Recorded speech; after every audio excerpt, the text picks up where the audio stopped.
So I played the first one of this. I had never even heard of it. I played the first one of this a while back as a request from the same person, and it was actually really fun. A little bit on the easy side if you know what you're doing, which I didn't at first, but like was given some tips at the start, and then once I got into the swing of things, it became very you know, easy to figure out. But it was really fun.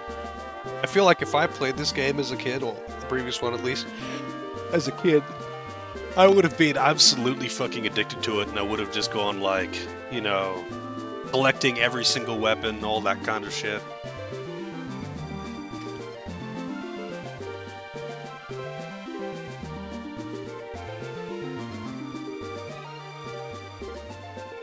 Let me get the full title.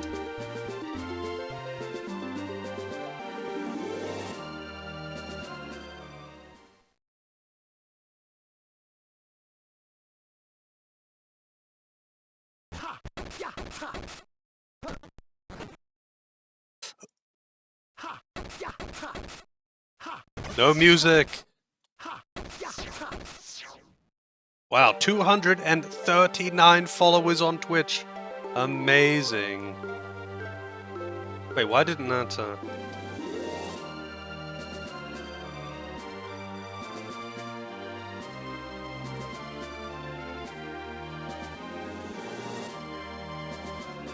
Yep, it got flushed.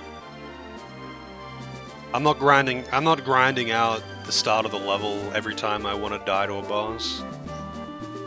It's a world record. No, it's not a world record at all.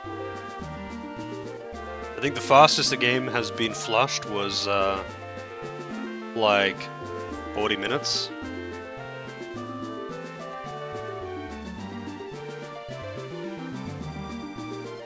And, might have pushed it to an hour, maybe.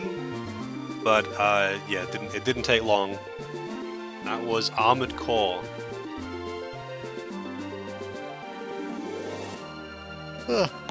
Anyway, I'm gonna go make, Let's go. Oh, Total People. I thought you meant, like, Flush Time. The bullshit one? Oh, yeah, that was more than one stream, though. Like, I ended up playing that one for a stream in a bit or something. But maybe I played it for one stream. I'm not sure. I think the lowest followers I've seen on a game is like less than 10 though. I've seen some interesting low numbers. I'm gonna go make a coffee. I'll be back in a few minutes. Longest flushed game? No, the longest one would be Grandia Extreme, but that was not really by choice. I mean, it was obviously by choice. I'll explain when I get back. Anyway, I'll be right back.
Here we go.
Alrighty, I am back.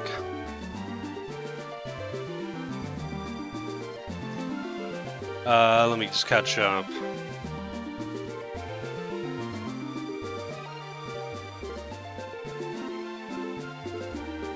East Origins? I didn't flush East Origins. I played that game through twice. Are you kidding? That game's really fun.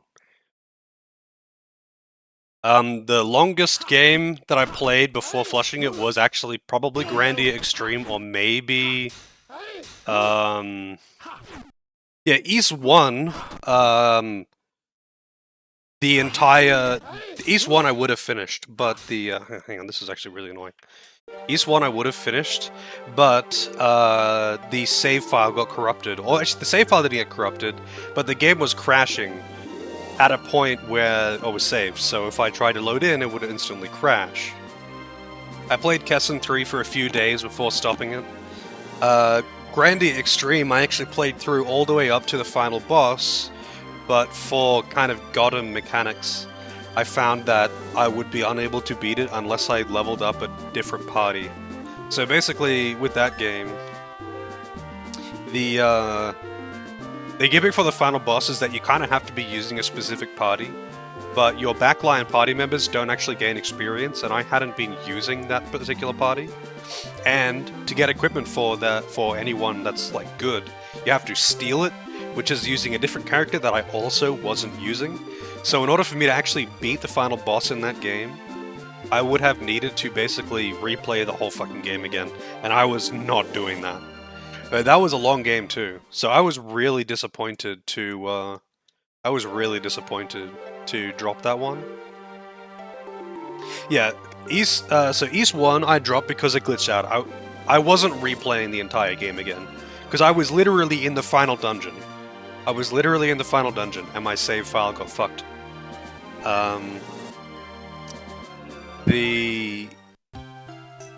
I think I started East 2, but I was just like, nah, fuck this. Because the bump combo system was already annoying. But, yeah, that one wasn't too long anyway, though. Those games were pretty short.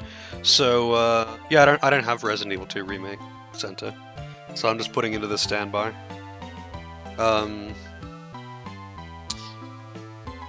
And Odin Sphere, I ended up dropping towards the end. Because, like, the quality just went way down. That was a legit drop, though. Like, so, Odin Sphere was a legitimate drop because I didn't want to, like, this is the original version, by the way. Apparently the remake's way fucking better. Now, I didn't play the remake, though. I played the original. And, the original one, like, as you get to the later stages of the game, the last few boss fights are really bad. Like, all they do is kind of just take multiple... I almost dropped Dead Space. I wouldn't say I almost dropped Dead Space.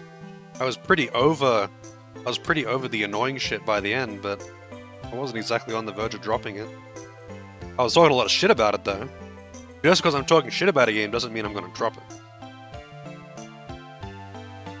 They nerf bosses? No, so the Odin Sphere remake has got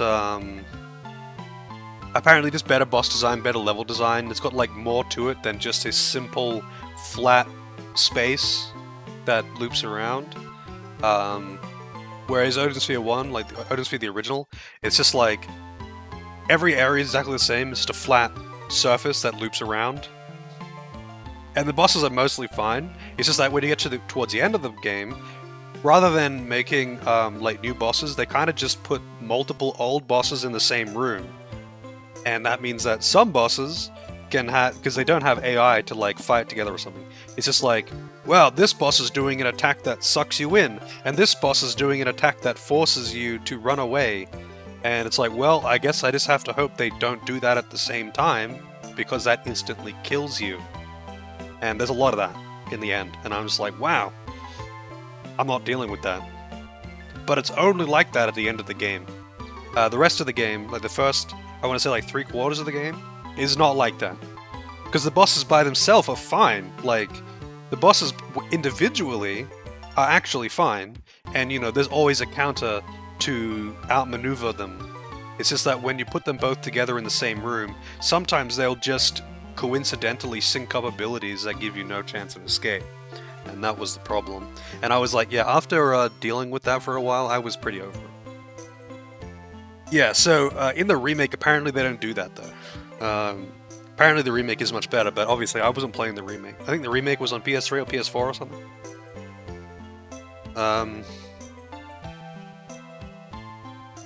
I actually ended up, like, it took me quite a while to drop Path of Radiance. Sorry, Radiant Dawn. Yeah, they basically just ruined... They decided that to make the boss harder, they would just go, well, what if there was 2 of them? Basically. The remake is from this year? Wait, the remake of what?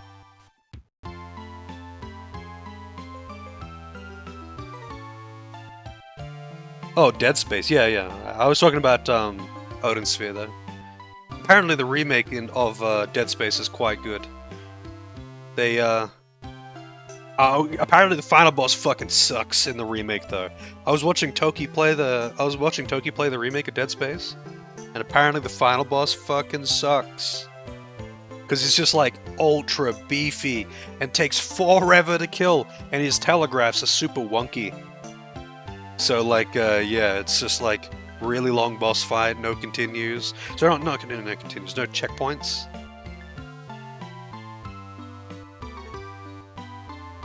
Well, I'll take your word for it, Fox, because I thought I finished Path of Radiance, and I thought the story was actually just kind of funny, but like, it was okay. Like, there are some things I like about Fire Emblem, but anyway, Radiant Dawn, I was just like, I am so over just getting bottomed and bad stat growth. Although I played it on hard mode because I forgot that in the English version they mistranslated the difficulties. So normal is hard in the English version of Radiant Dawn. You like Ike? Yeah, I guess Ike is he's an alright protagonist. He's not a little bitch. That's what I like in a protagonist. Let me just see the queue here. What are some games that I played for quite a while before dropping? Because most of the time, if I drop a game, I play it for one stream, maybe half a stream. So Yggdra Union, which I did drop, I played that for 1.5 streams. Persona 4 I dropped after 3 streams, but I said that I would at least do 3 streams, because I knew that I wasn't going to drop it for any other reason other than just being bored. And I was like, I'll give it 3 streams, and if it doesn't get interesting, then I'm gonna drop it. And I gave it 3 streams, and then dropped it. Let's see, 1 stream, 1.5.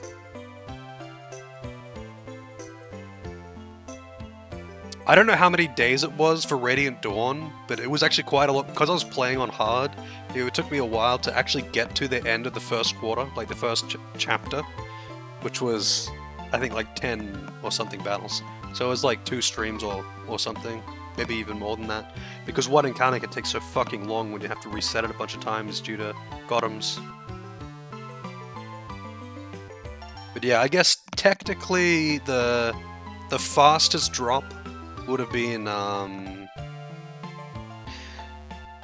I wouldn't give Persona 5 3 streams, I just wouldn't play Persona 5. I don't want to waste someone's money.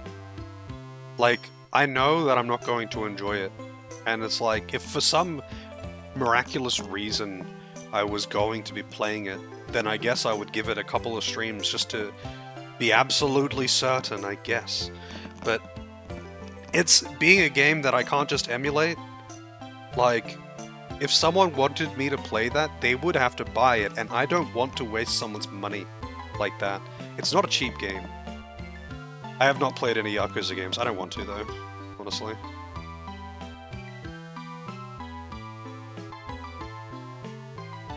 Persona 2 is the one I might enjoy because it's more like Grandia. I don't think anyone's ever told me that it's like Grandia. They've said I've heard multiple times that Persona 2 is the one that I might like because they're adults and they don't have dating sim shit.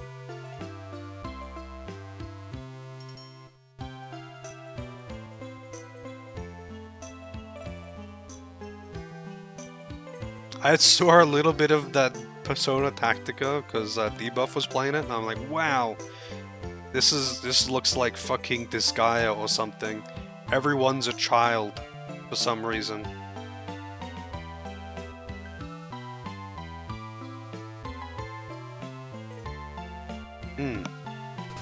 So I'm pretty sure when this was requested, Cup requested that I play the girl. Because you get to pick if you want to play the boy or the girl, and I'm pretty sure Cup said to play the girl. It was not. I don't have a note of it here. But I'm pretty sure that was what was requested. Let me just update the queue and the timer as well.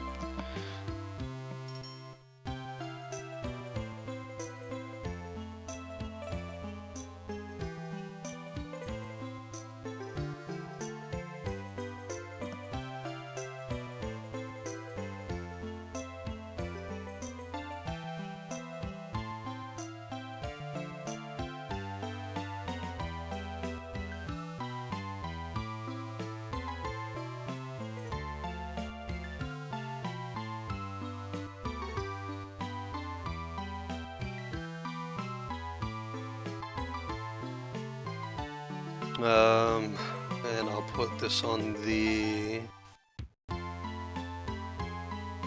hold queue. I gotta download Quake 2 as well.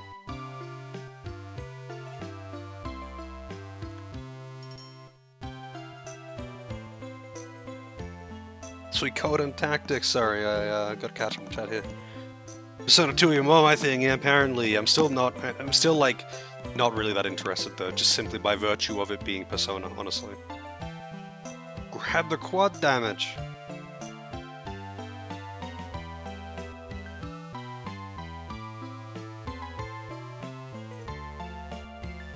Yeah. I mean, you're probably right. If I was to like any of them, it would probably be Persona 2. Although I'm kind of curious, like, is the demon fusing as good as in the later games? And is, it doesn't have the press turn system, I know that. Does it just use Dragon Quest turn system?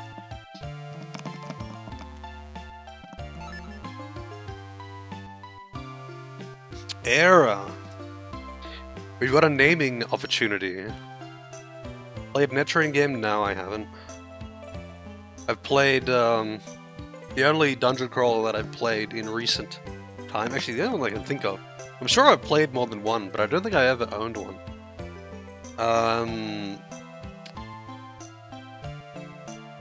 The only one that I can think of though in recent times is Strange Journey, which was, you know, it was pretty good.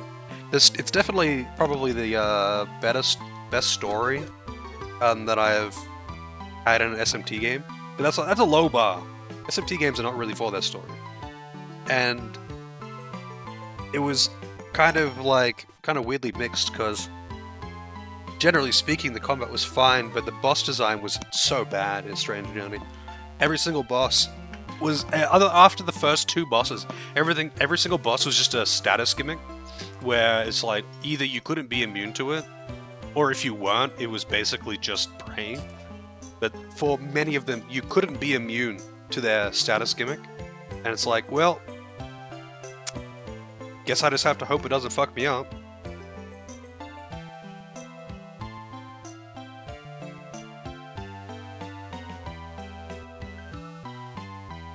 Alright, so Vince wants it to be called Kaze. I wonder... No, I guess not. I was gonna say, I wonder if I could actually do Japanese characters.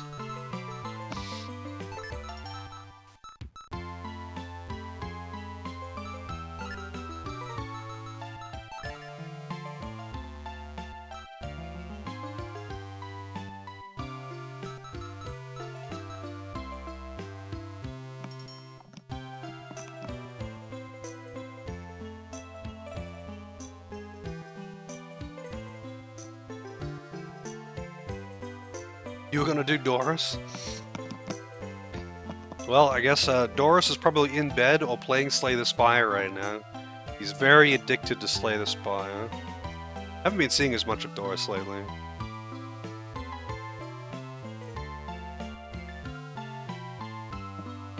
But yeah, normally he's pretty quick on the trigger for the naming redemptions.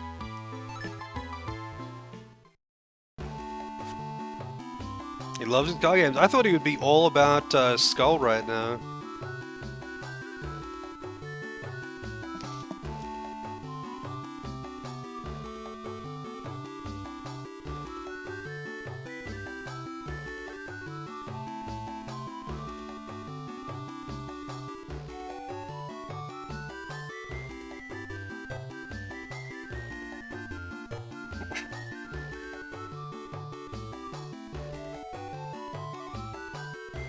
Make a children's book about it. Oh, I'm sure that would sell well. Children's book loaded with someone who's constantly swearing.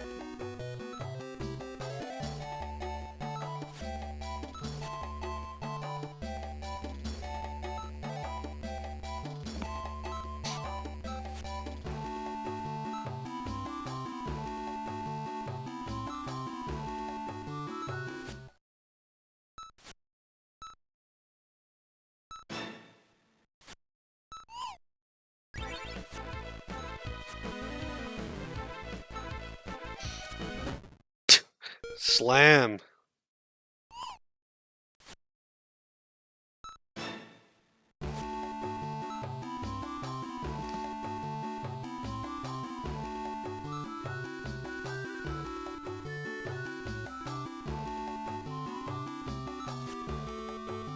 Is this a JRPG? No, this is an action RPG.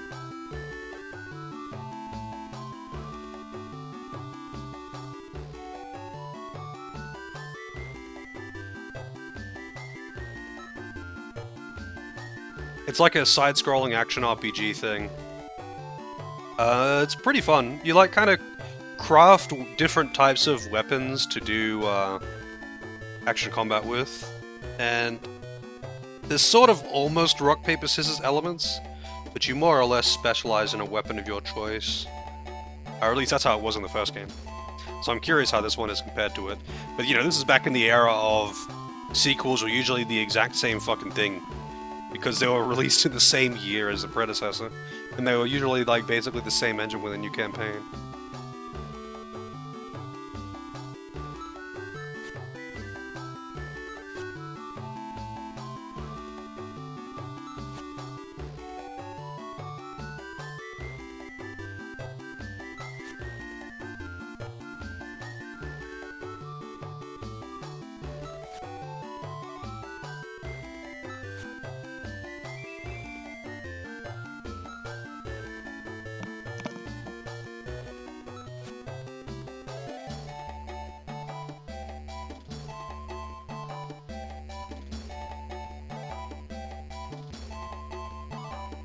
Zoid? The most wild thing that you've seen from a game on my stream was Zoid's game? Really? I'm just thinking, what is the weirdest game that I've played on stream? Back down to 0 points.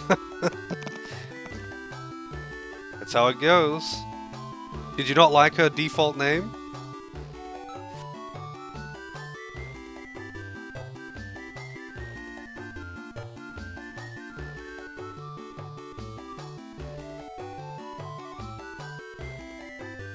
Oh yeah, that's right. I forgot about that. That was like such a like such a specific thing that was just it was just weird. Like I'm pretty sure every single female character in that game had the negative perk of bad driver. Maybe there was one that didn't, but I'm pretty sure it was every female character in that game had it. And it was just like, wow, I think they're trying to send a message here. I wonder what it is. It's like, what the fuck?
Game of the year so far this year? Oh, I'm not sure.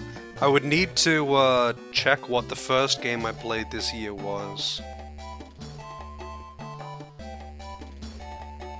I think the last game I played last year was Fallout New Vegas. So, I guess whatever is after that. You know, let's see. Fallout New Vegas... Yeah, I'm pretty sure that was the last one I played. I would have to go through the list again. But that would be a difficult choice. I have played some really good games. I've played some really good games this year. And some of them are kind of cheating, right? Like Tactics Ogre, because it's a remake of one of my favorite games of all time. So like it would be like almost cheating to have it.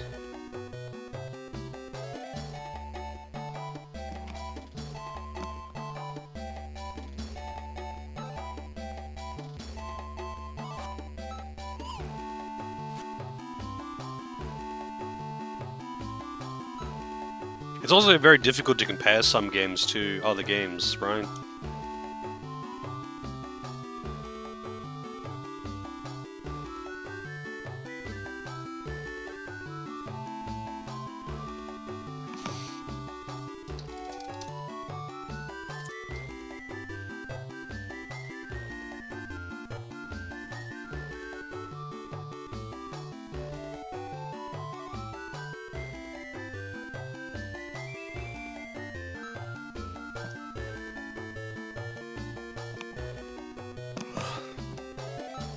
Either way, I'm not going to be able to pick out something right now, but it is kind of hard to. It's kind of hard to say because I play games that are super varied.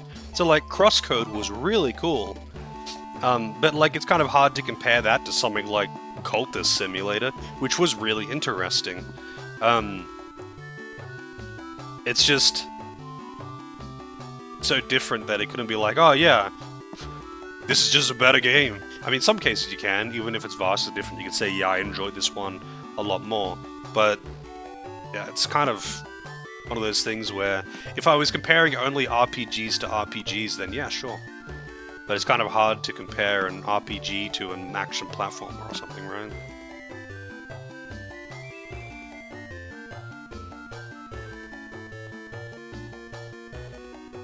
If someone wants to actually check what the first game I played this year was, I will actually take a look at a list and I'll pick a top 3 or something though, if you want to do it. I don't want to actually go back and double check what the first game I played this year was.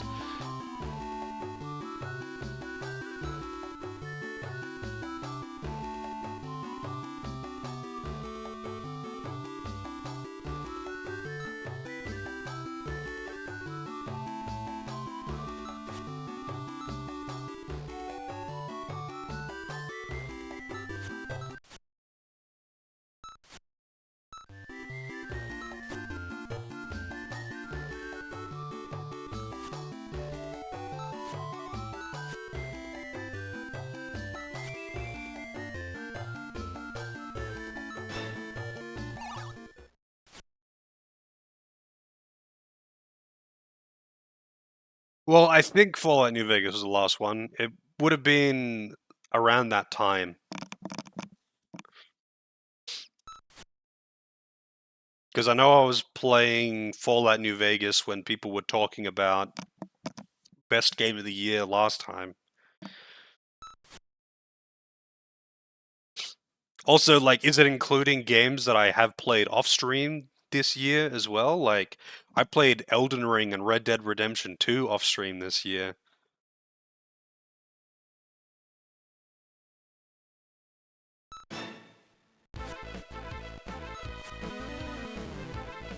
And those games were real fucking good.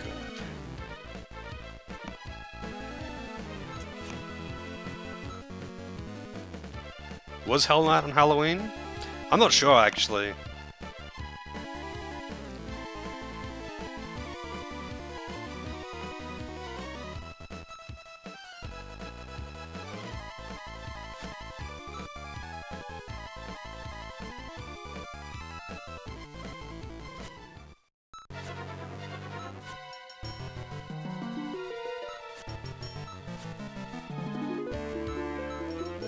Why am I picking this?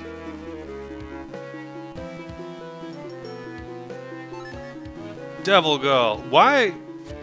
Wow, that's actually just a half-naked child. It's Etna with blue hair.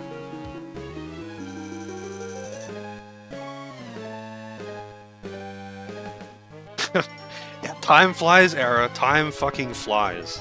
I still find it hard to believe that I've streamed for multiple years at this point, honestly.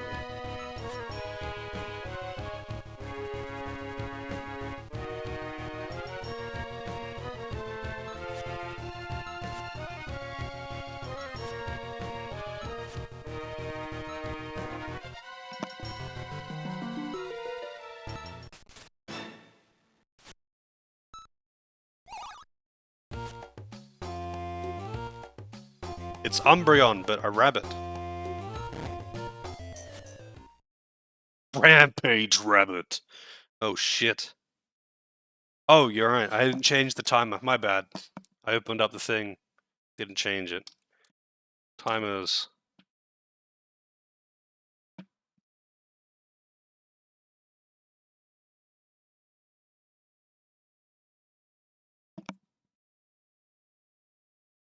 I do not have the follow age command, but you can see when you followed by just clicking on your name. Let's see.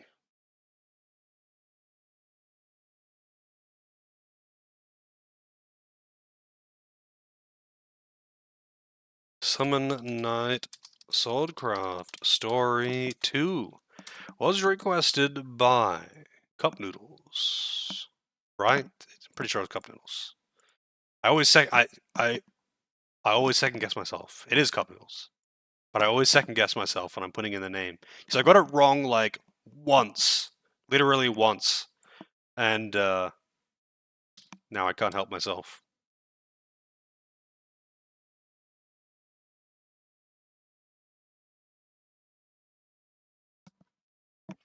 There we go. Rampage Rabbit. I didn't know that I was in a Monty Python movie. Rampage Rabbit. Oh shit. It's the Cube Dude. Wait, you can... Yeah, I can't actually... God, right. So the combat system in the Summon Night game, well, Summon Night Swordcraft game, is pretty simple, but it's pretty fun. Are you gonna attack? Guess not. Alright. I did it. You've actually checked this game out before? I only just started this game just now. That was the tutorial battle, essentially. I was playing something else before, and just started on this one just now. But I have played the first one. I played that one, I guess a few months ago it would have been. I'm not sure when it was. It was requested by the same person. And I had a good time with that one. If I played this game when I was a kid, I would have been absolutely fucking hooked, and I would have just gone like full collector mode get all the weapons and rank them up and shit.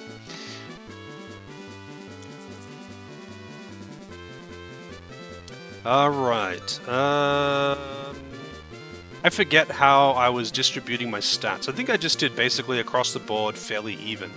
Agility is really useful, but I don't remember how I did my stats in the first game. Pretty sure I just made it kind of even across the board. Combat, yeah, so the combat is kind of like the original Tales games, when they were still like a 2D side-scroller, except you have only one character, and the combat kind of revolves around making weapons of like different types of weapons, and they all like play a little differently. So it's mostly like 1v1 to like 3. Boss fights are almost always 1v1, but random encounters can have like 1 to I think 4 enemies in them. Art looks oddly good for the GBA. Yeah, actually, that was something about that I really noticed when I played the first one, is that the animation quality especially is really good, especially for a GBA game.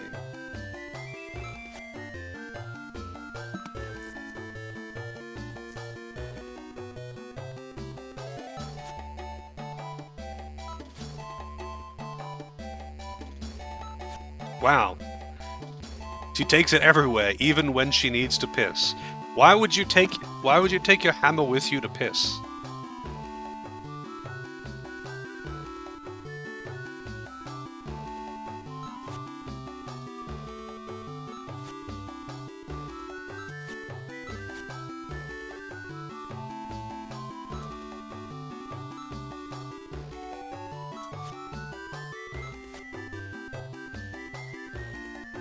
The worst burger ever. Why was it so bad?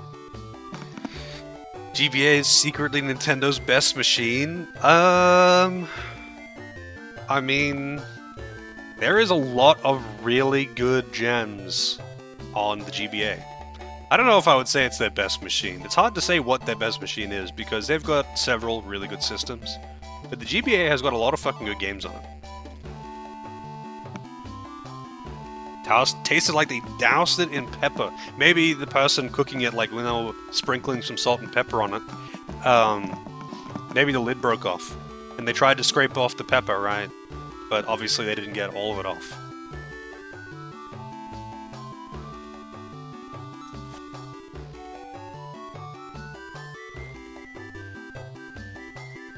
I mean, hey man, I've done that when I was working as a cook. I have absolutely done that before, but you know what I did?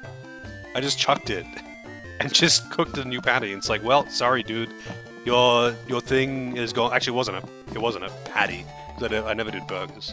But it's like, well, sorry, dude, your thing's gonna be a few extra minutes because I fucked it. I'm not serving that.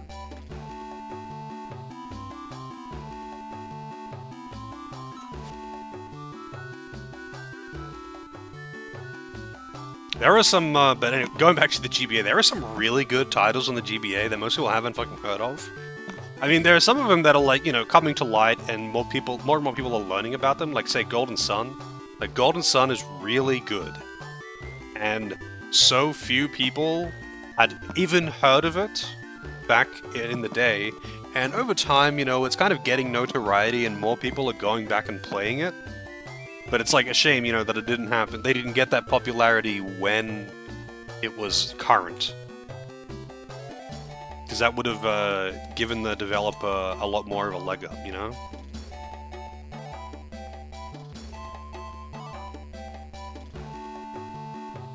Ate a burger in 2011, took one bite, tasted literally nothing, put it down, and never returned. Was this like a local burger place? That must have been a pretty fucking shit burger. How does it... What was on it?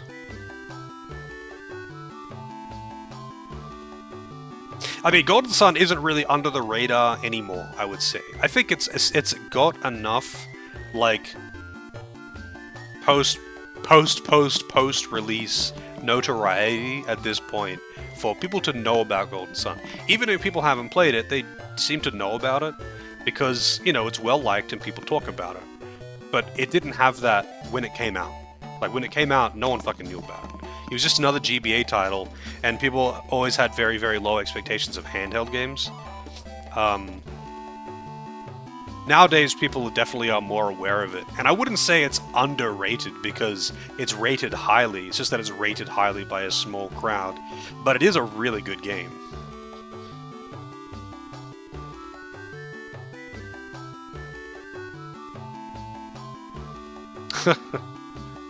I mean, I should probably play Golden Sun 3 at some point. But yeah, it's on the other one. Like, there's a bunch of really good games on the GBA. Like, it was a pretty powerful little system. Bad sound chip aside, like, it was a legit system. You could do some good stuff on it. The other thing that always irks me about GBA games is they always have really bad menus. Don't know why. They just do.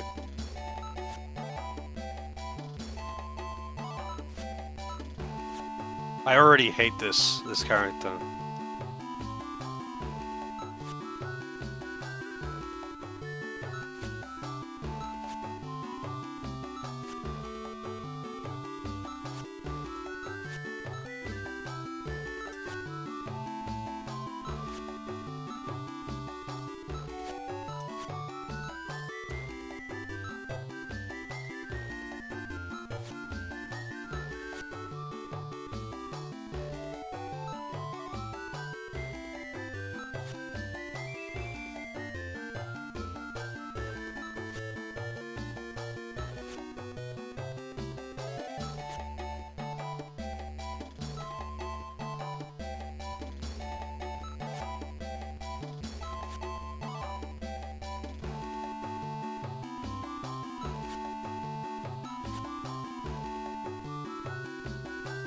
Girl with lack of pant, yes. She's just wearing like some leotard thing.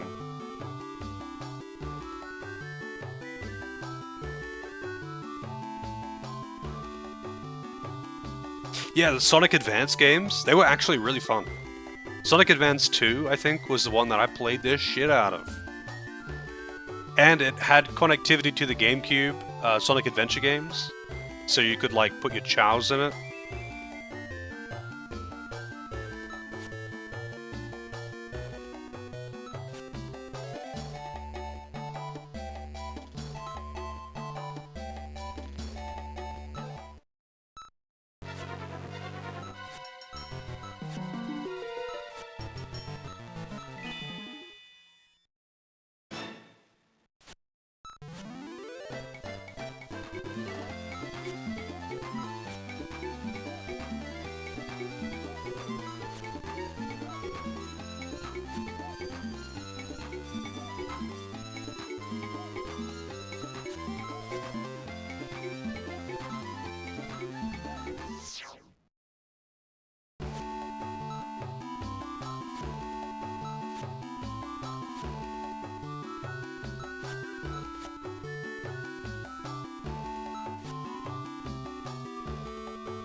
Yeah, she very much looks like she belongs in Disgaea.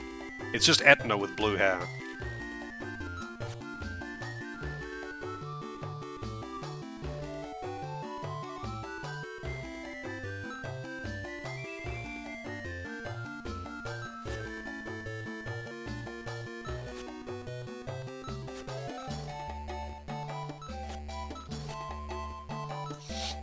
I'm kind of curious. Hang on. I almost want to pick a different summon. She's gonna be really fucking annoying.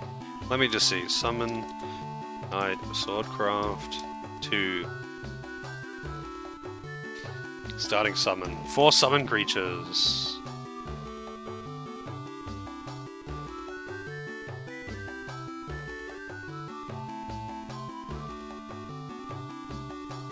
Alright, your options are... Is that a bird person? No, you've got Dog Girl, you've got Etna, you've got Shoulder Bait, and you've got a fucking robot. EXELD, long-range combat support automaton. Believes in logic above all else.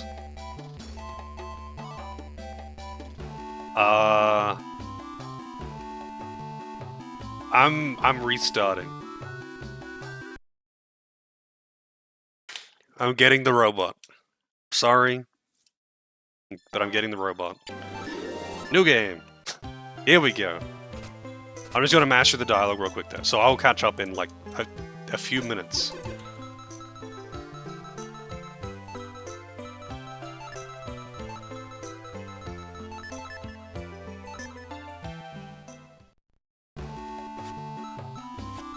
Yeah, but it's in theme, dude. All right, hang on. I'll just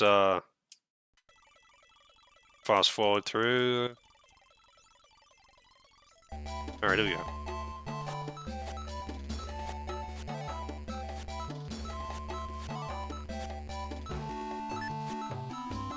We go with the same dialogue choices.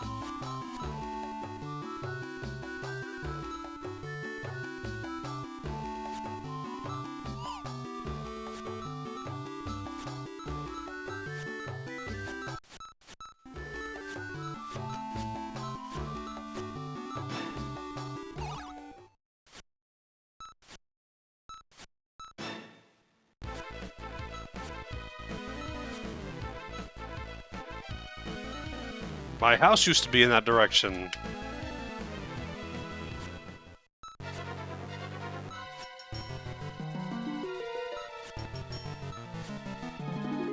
A mechanoid soldier!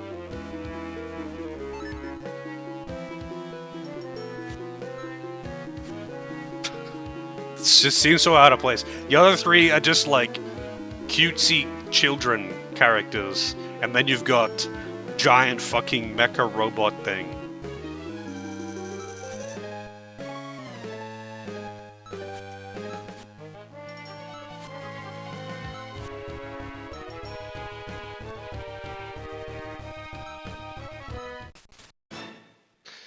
And this literal robot soldier was beaten up by a rabbit. Rampage rabbit.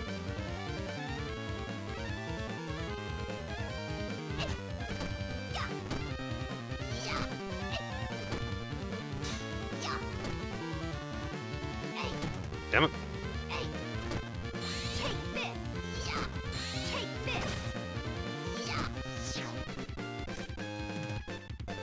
I did it. Oh, and there's plenty of bonking in this game now. Maybe I'll even use a blunt weapon if it's an option. I don't know what weapon choices I have.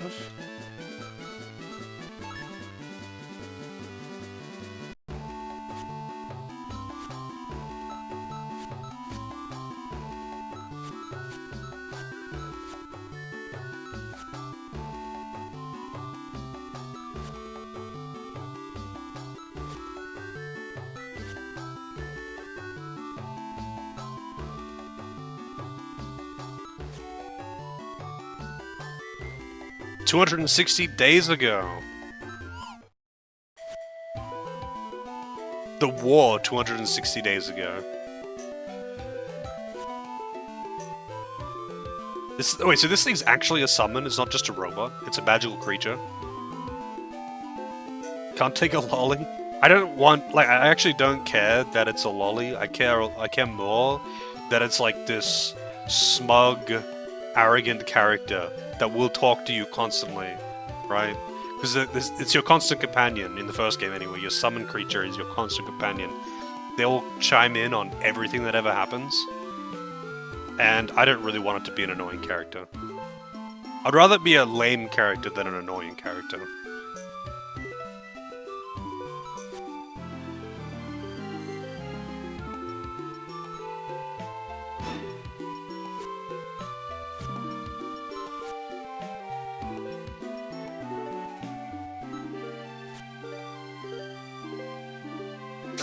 The rabbit! The rabbit! This is a robot soldier, and it lost in a fight to a fucking rabbit.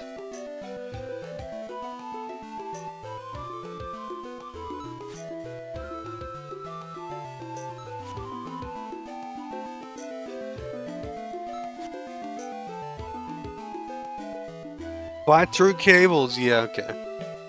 Literal weapon of war here. Justin was annoying in Grandia, yeah. He's pretty annoying, but he's more annoying in the conventional sense in that, you know, he's your lawful good anime character. But he has his moments at the very least.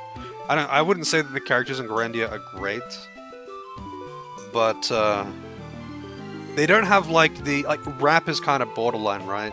You know, the smug, arrogant, annoying character that will not shut the fuck up about having their superiority complex, that kind of thing. That kind of thing, I fucking hate. I just don't like dealing with that kind of character. They're just annoying.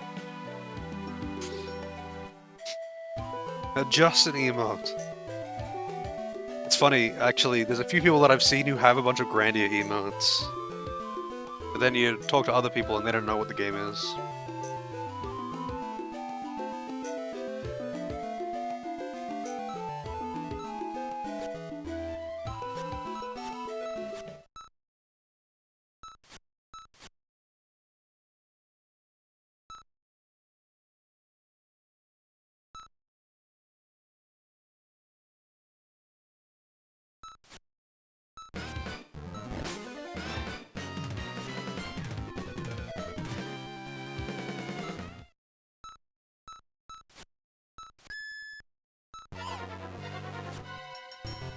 He blue screened. Yeah, Yolo Master's got a couple of them. I like his Master Chang one. Super Tornado Punch!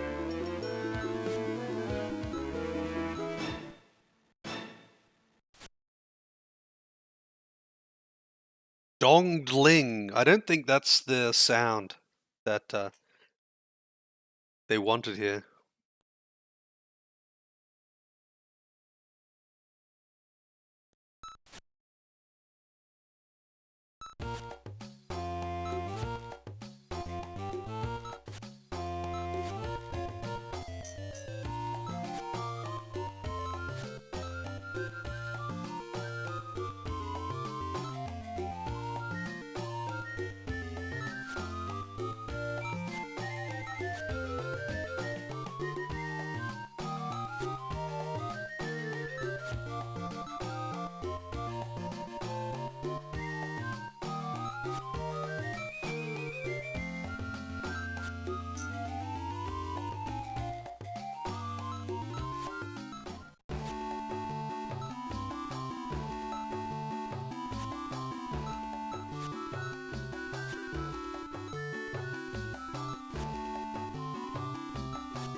Oh, I get to name this Excelled.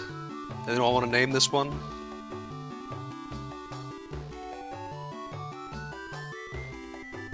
It's actually been quite a while since I replayed Grandia 1.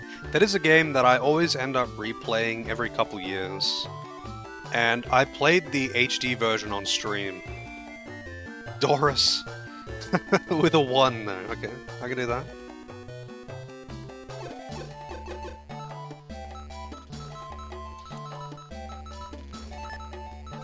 Cannot escape it. Doris is eternal.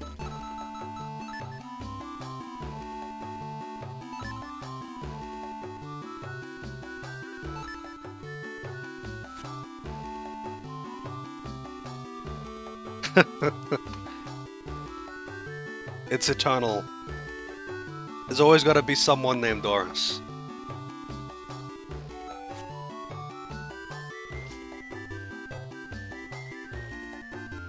I think it actually came about from, so like the whole naming redemption thing was never really that popular until I started playing Pokemon games on stream, and then they, you know, people really wanted to name the main party, right? And ever since then, because Doris always got the starter. I played a bunch of Pokemon games on stream, by the way, but he always got the starter. He always got in there quickly, and ever since then, it's kind of just stuck. So it's become this universal constant meme.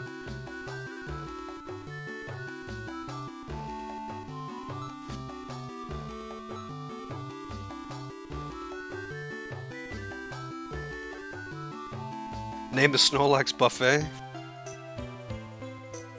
I gotta play another Pokemon game on stream. They're really enjoyable to play on stream. They're super chill, and they create a lot of memes, and people really like to, you know, name and pick their Pokemon and stuff like that.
Doris is starting to get really hot.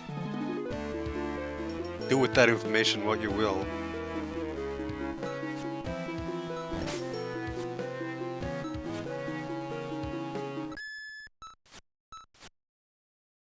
So every time he overheats, he blue screens and has to reset.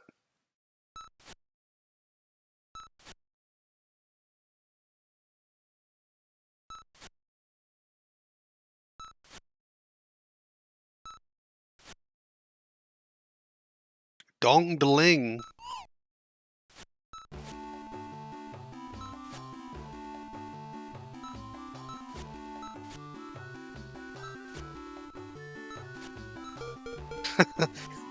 That is incorrect.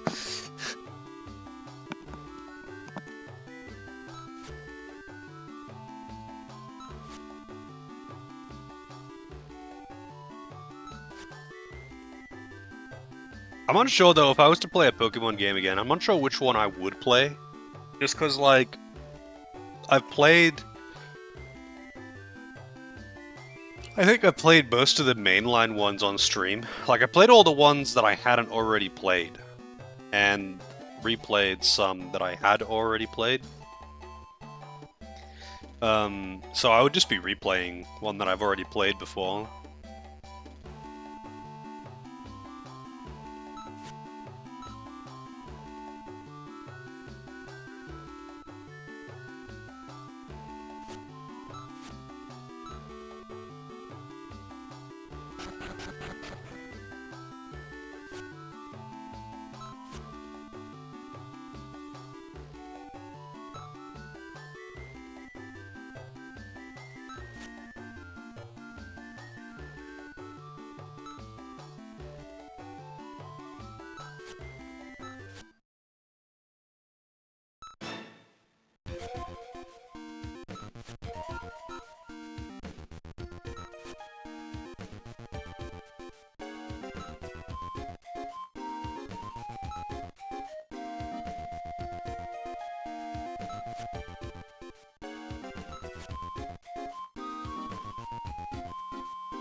Damn, this seems a little bit forced.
What's actually unusual about this game is that you can't just save everywhere.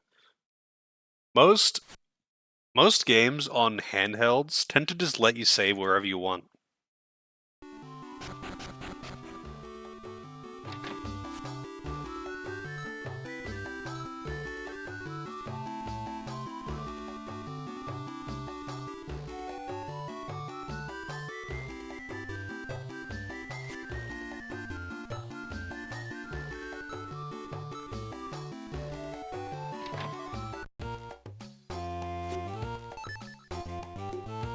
I have no fucking money. Allows you to save the game anytime. Wow, you can just buy the ability to save wherever you want. That's interesting.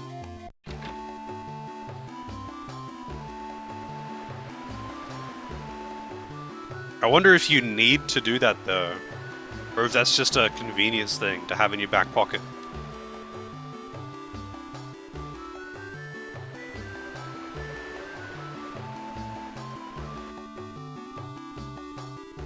Wait, let's leave town. To the town square, right?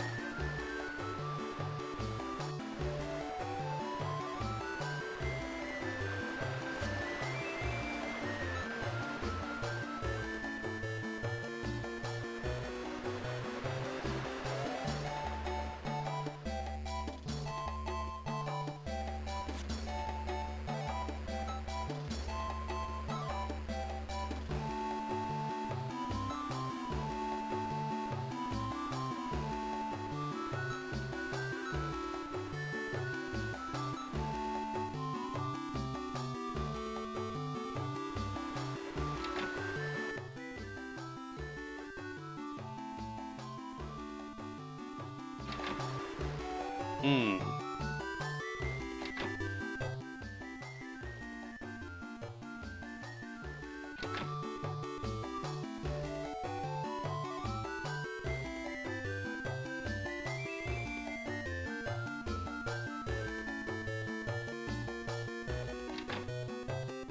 We're talking to him again to get directions or something.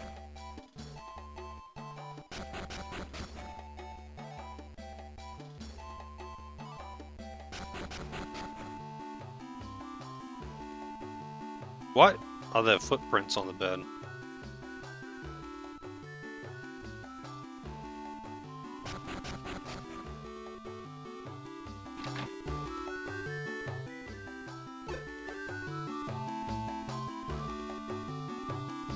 There's a cat over there.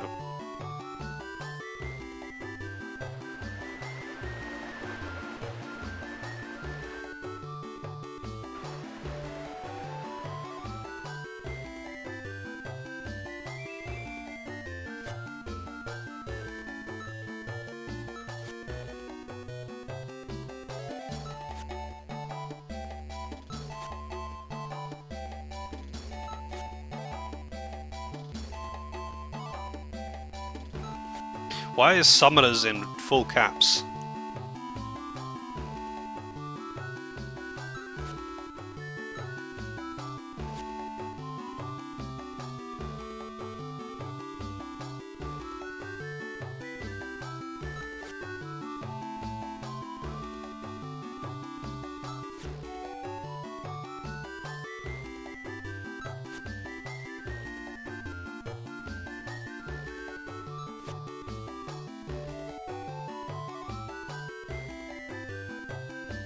Remember that other game? I dropped it.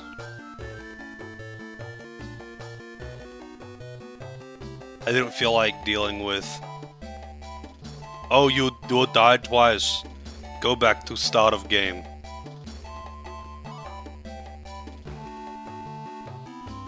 I mean, there's a reason why I don't like arcade games.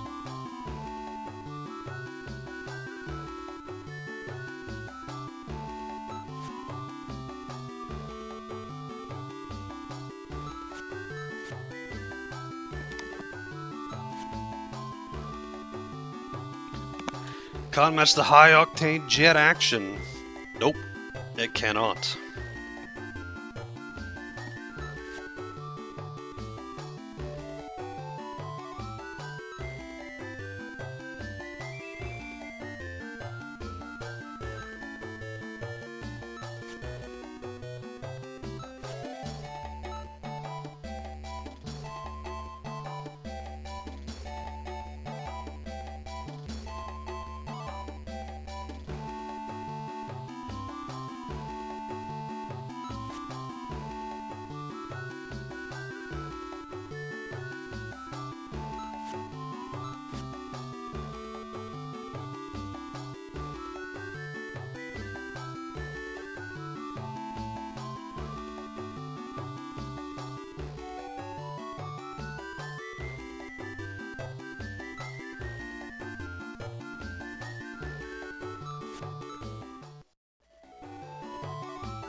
Don't worry, Counter-Strike, I played far worse games than that.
Damn.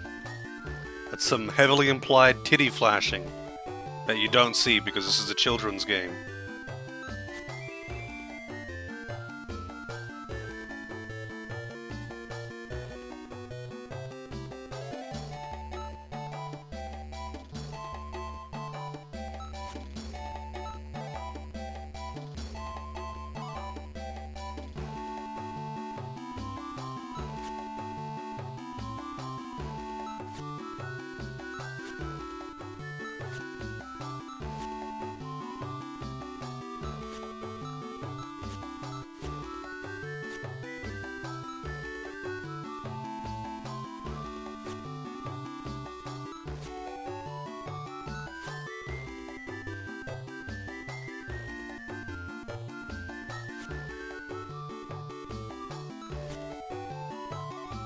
Hmm. I don't think he's got very good cooling at all, like he seems to imply. Considering he's overheated twice now.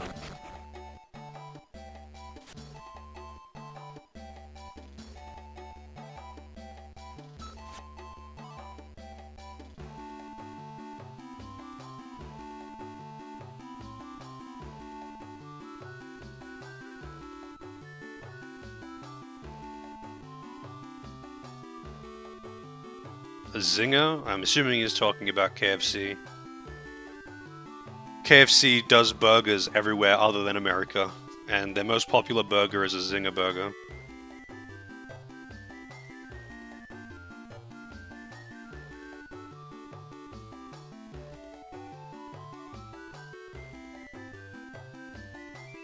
No, it's not renamed, they just don't do burgers in America KFC.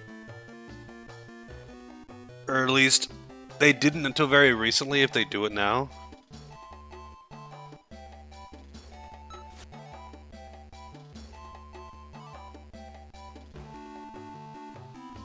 I think it's called Zinger because it's meant to be like slightly spicy or something, but it's not. It's just another fucking piece of chicken. But they are pretty good.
Considering that this is an actual war robot that was actively participating in a war less than a year ago, and his master died, you would think he would be less easily intimidated by someone just yelling.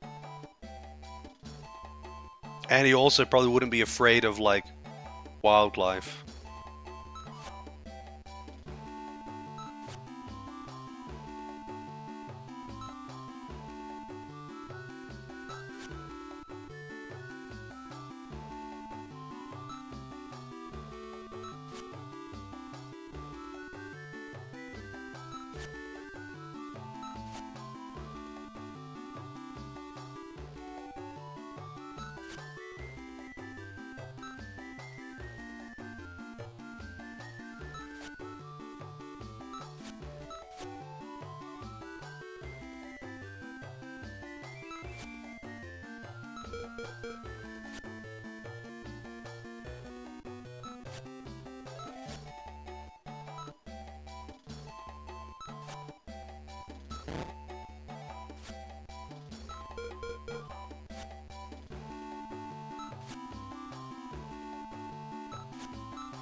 Swinging the hammer 100 times is practice. Okay.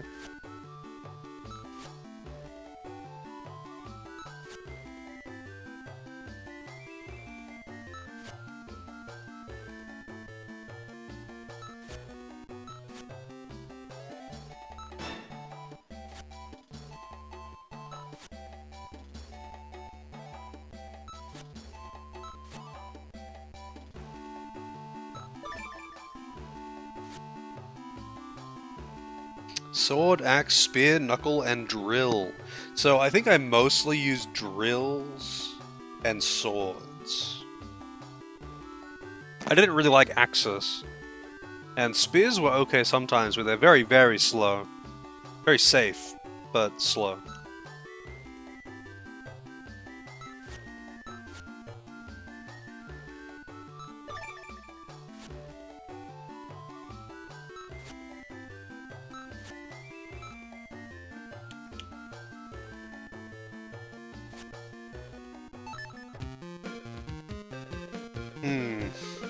Hey Grampy, how's it going?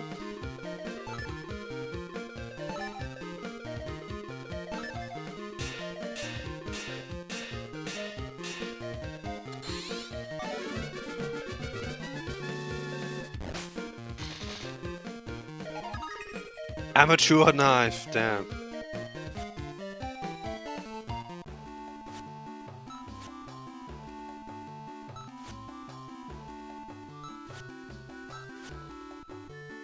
No more energy. Well, I mean, after playing beat 'em ups all day, I'm not surprised.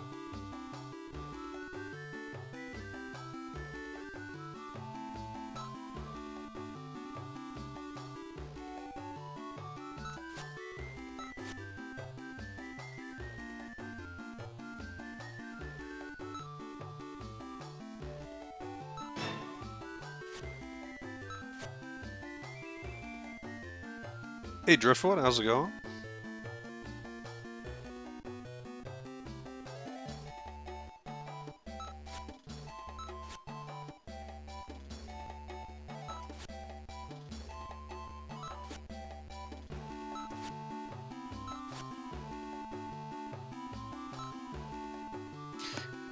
I'm sure you could fucking move your closet down here, dude. What the hell? Yeah, I'm doing alright. Just started on this one now, so this has been good so far, I guess, with the one encounter that I've done. I played the first game not that long ago, and it was a good time, so I have semi-high expectations of this one.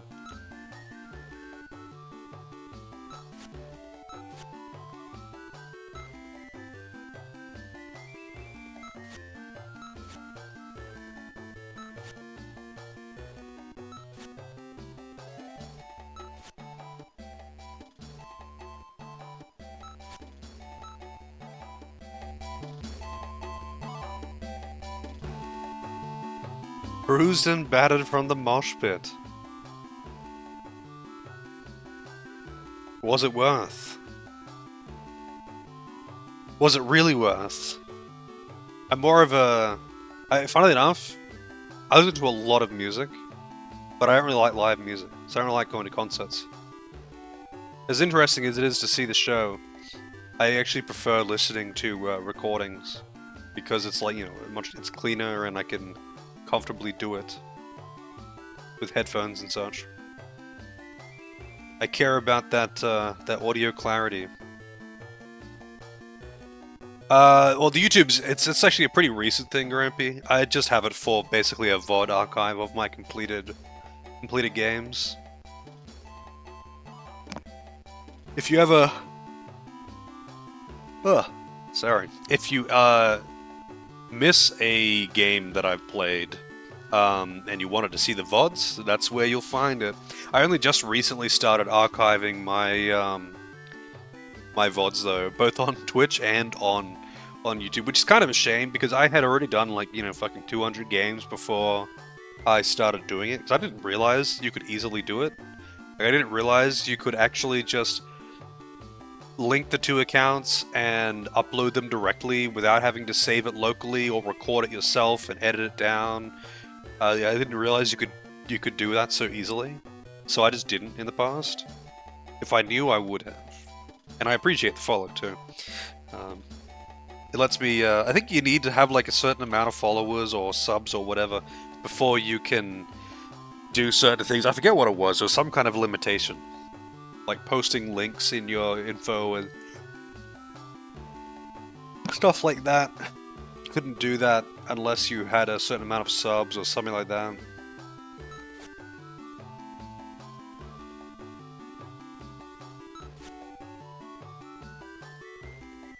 But yeah, I don't do like YouTube exclusive content or stuff like that. But if you are looking for archived VODs, That's where they're going. It's kind of weird that Twitch only keeps the VODs for like 2 weeks or something.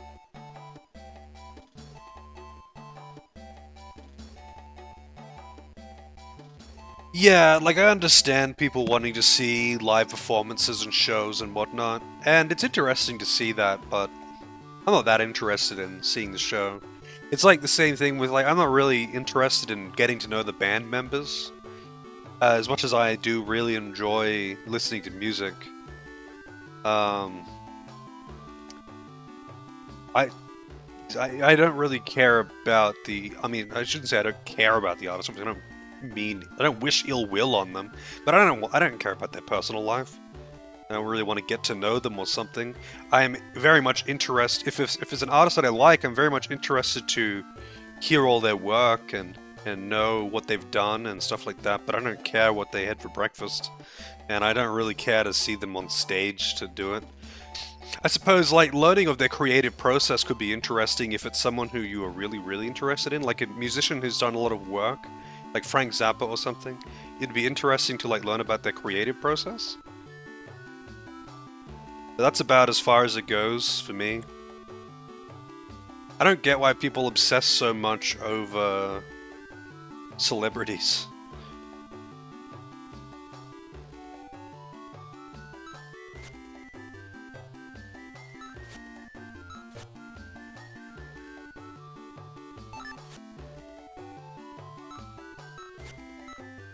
Like, I'm sure there are some who I would get along with great, and that would be cool.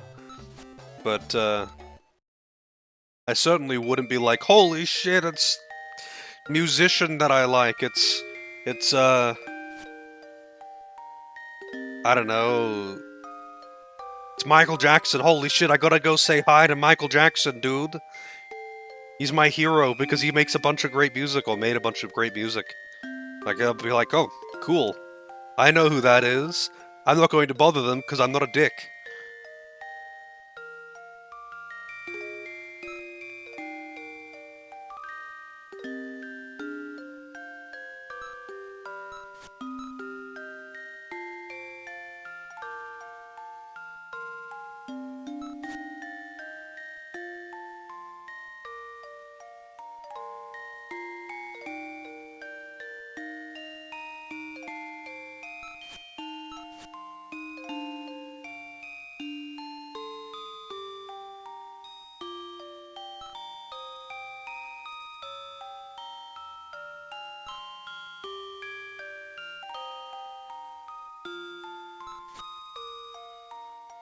Actually, funnily enough, I remember I was at a market a few years back, and there was a Australian musician. I can't remember who it was. It was someone who my mum used to listen to all the time when I was a kid. Can't remember who it was now. But she was getting absolutely fucking swamped by people, and it's like, holy shit.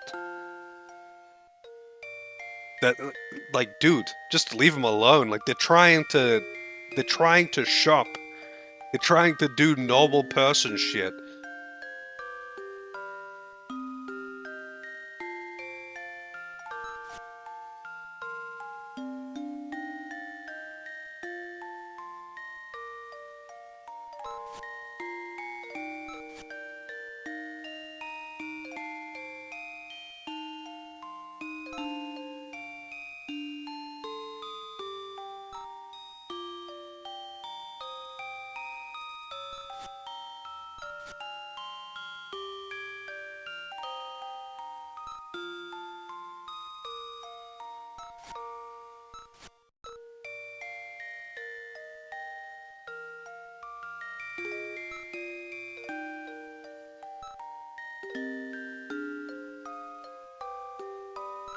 The power of the edge fencer.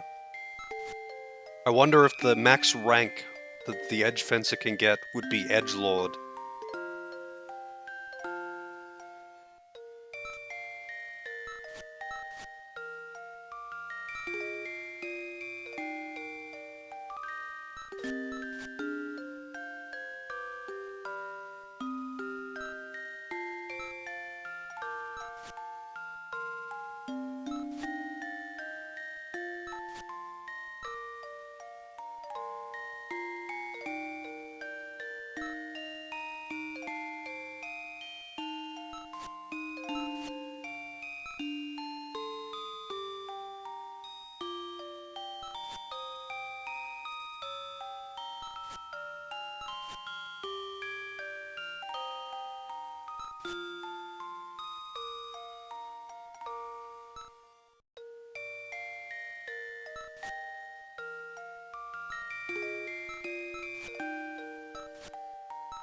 Hmm.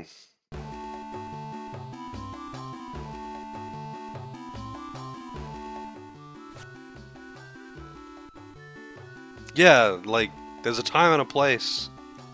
There's a time and a place. Just sometimes, just because someone is famous doesn't mean that they don't also need to do normie shit, you know? They still need to go to the bank and do grocery shopping. Unless they've got an absolute arseload of money, they're not gonna have like a personal assistant to do all these things for them.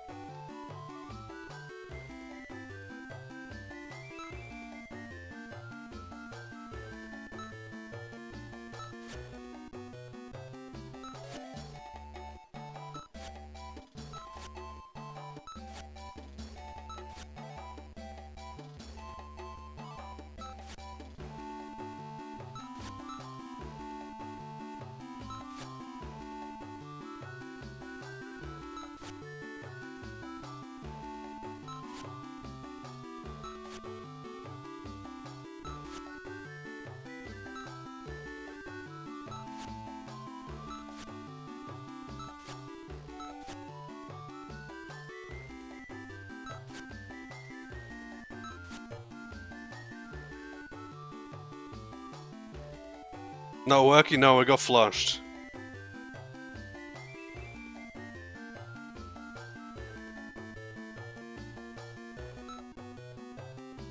It's kind of a shame, really, because I feel like I'd probably have a lot of fun with that game.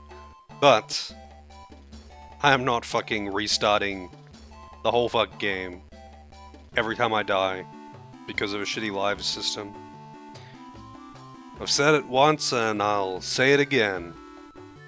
There is no situation in the history of video games where having finite lives has enhanced the game in any way, shape, or form.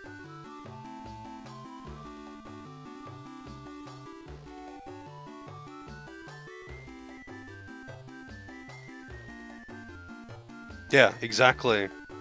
It enhanced the revenue of arcade games. That's the only reason it exists though, PK. Because like the whole design philosophy was to have finite lives with goddamn mechanics that forced you to, you know, die and learn to eat more dollars. That's the whole point. It's just that it's a design philosophy that carried over into home console games, and it kind of just stuck.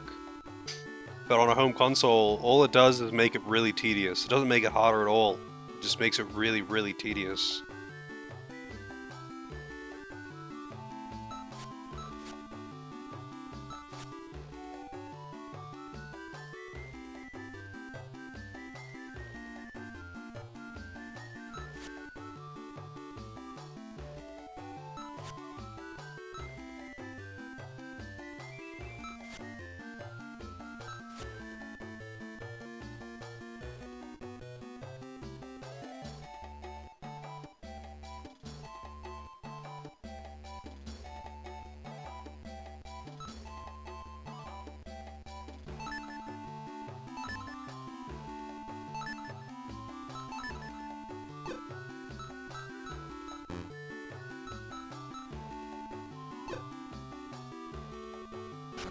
I don't think it was originally an arcade game, it's just styled after arcade games.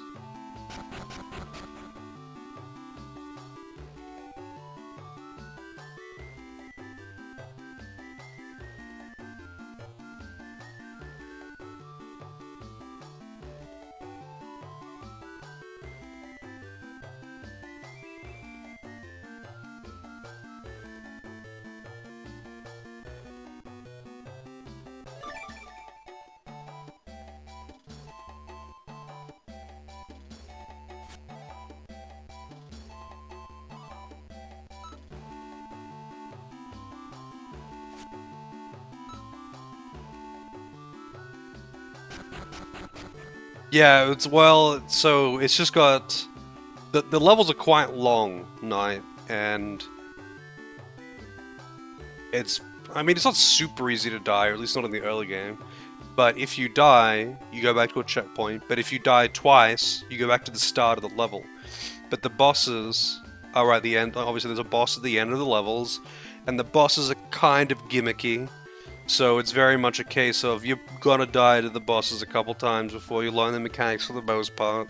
And then you're gonna have to go back and do the entire fucking level again. And yeah, no, thank you. No, thank you. I would rather fucking not waste my time with that. The boss does not get harder if after 2 attempts you have to replay the entire level before you can attempt it again. It does seem like a fun game, and it seems quite tough, and I like the slow down, speed up, like wacky combos, dodging, whatever. Like the combat system in it seems quite fun, but I'm not fucking replaying the levels like that. No life system, absolutely would be still playing that game right now.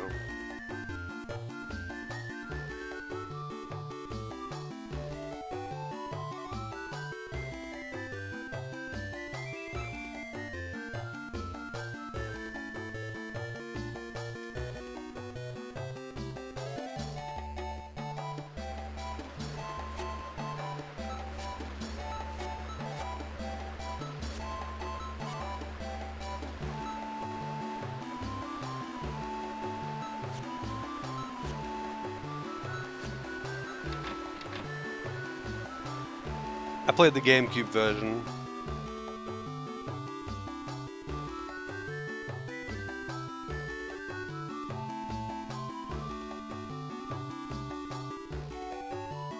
Wait, this is the wrong one. It's the next path over. Actually, I should probably go to... like, check out the shops. The area, if there is any. Never mind. The shop here only had a bandage in it, so I don't care about that.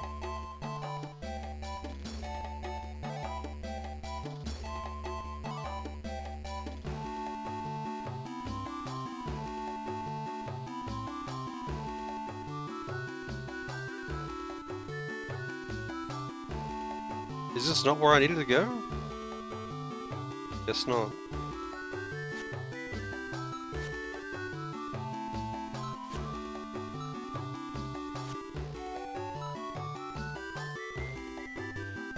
Oh. It was the right area.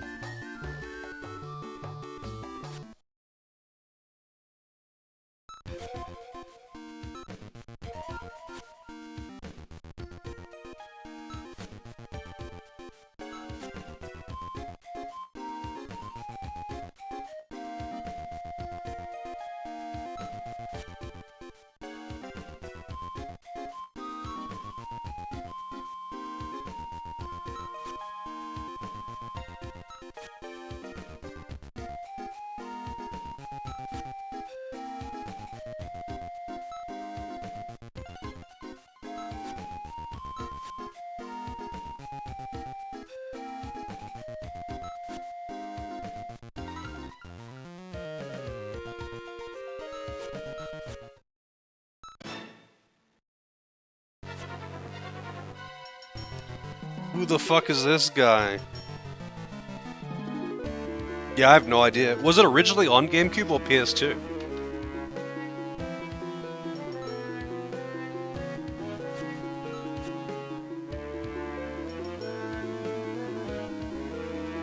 Gedham Kam Karosa. Not Gedham, it's Gedham.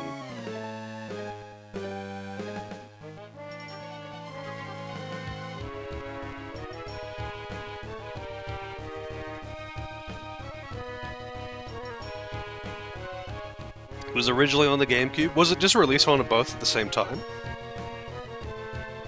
This is on GBA. This one is.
A year after? Okay.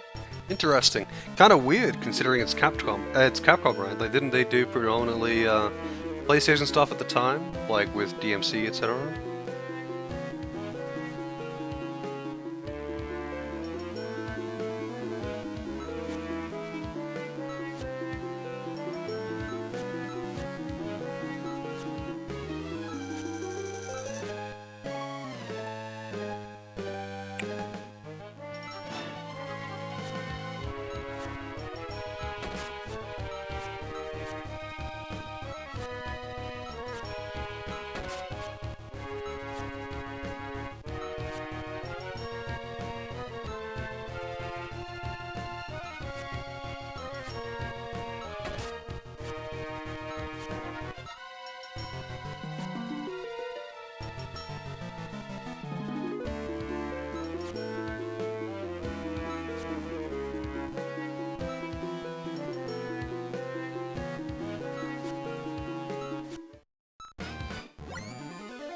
He's a drill user.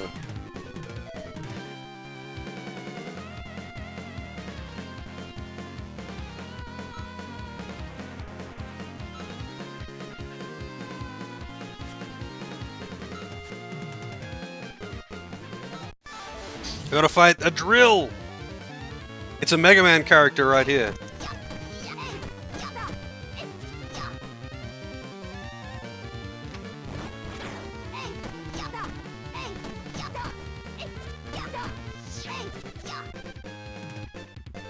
I did it!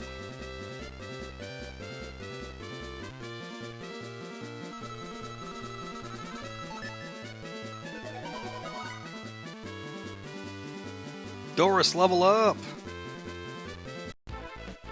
Did 1 damage to me! Yeah. I was guarding.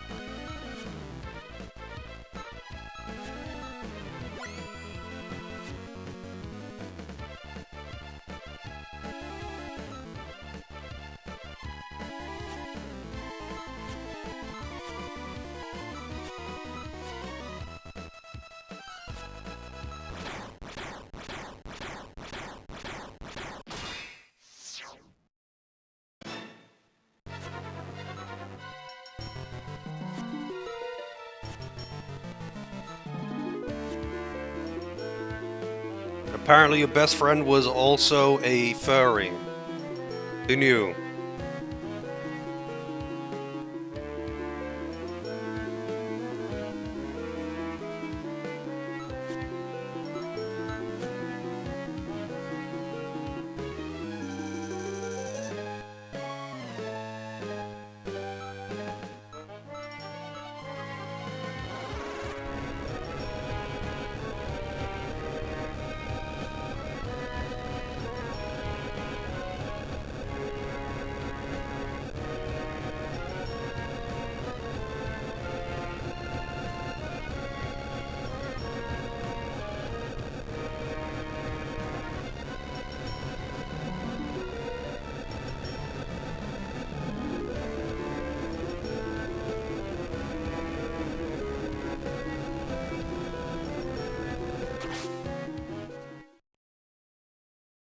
Oh, the master is dead, and your sword is broken.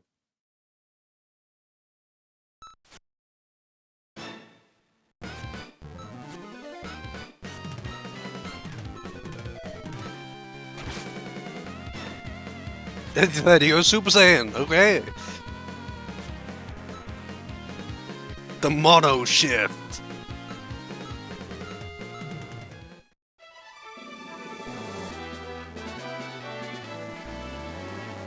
Sword Craft. Holy shit.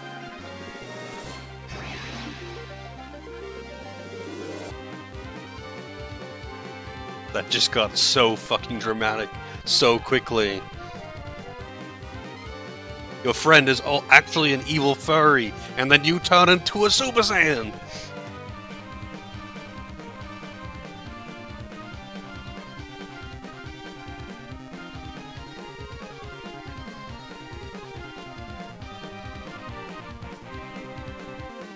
Featuring Dante from the Devil May Cry series, yep. I actually had a bit of an urge to play SMT3 again recently. Although, not just SMT3, I kind of just feel like playing an SMT game again. But I feel like I probably would get a little burned out from playing SMT3 again so soon. Because it hasn't been that long since I did a true demon ending hard mode run. A long intro or a very short game? That's a good question.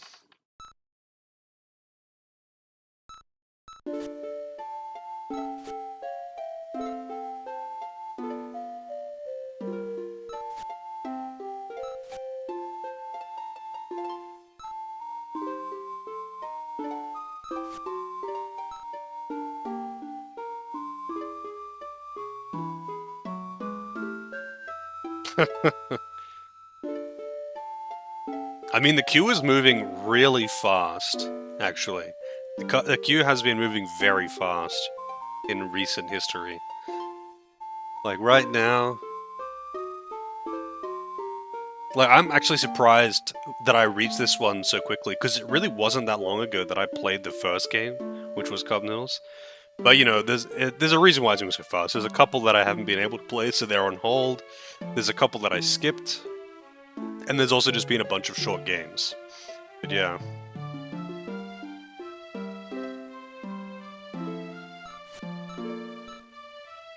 The queue has been moving.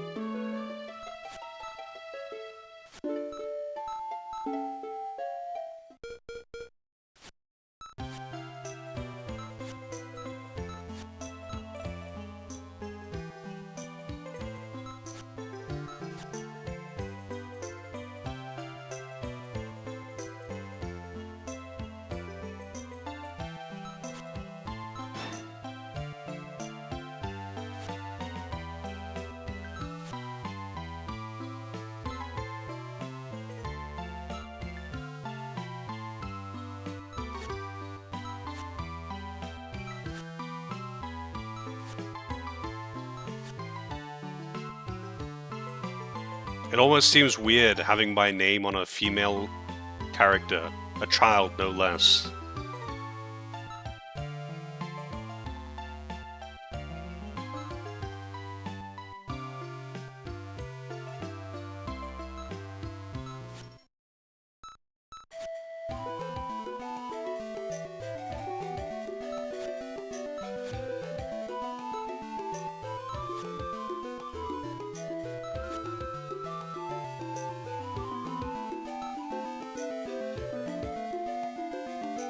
Oh, it's not so much playing a female character.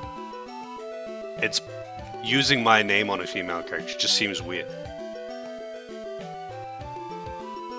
Usually, if I have a female character that I'm naming in a game, I use a different name.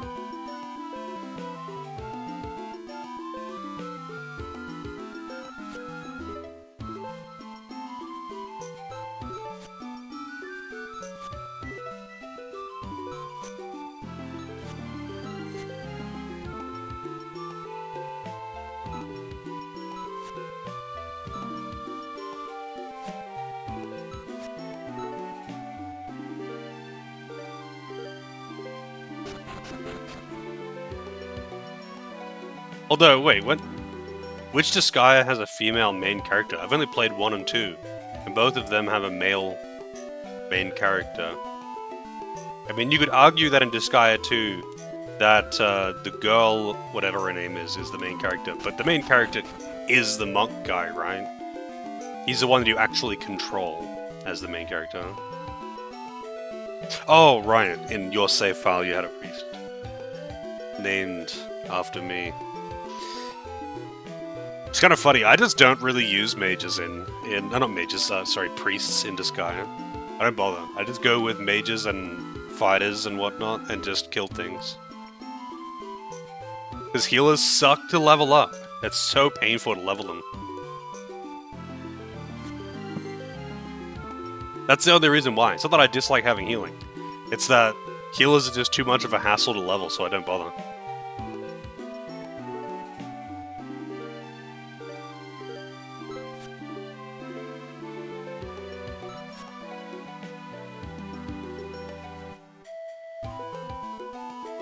You know what's funny though? Typically, if I'm picking a character, like a class for myself, especially in like online games, I tend to play casters or rogue types. I'm either blasting things with fireballs or I'm stabbing them. That's usually my first pick of class in RPGs, especially online games, like party-based online games.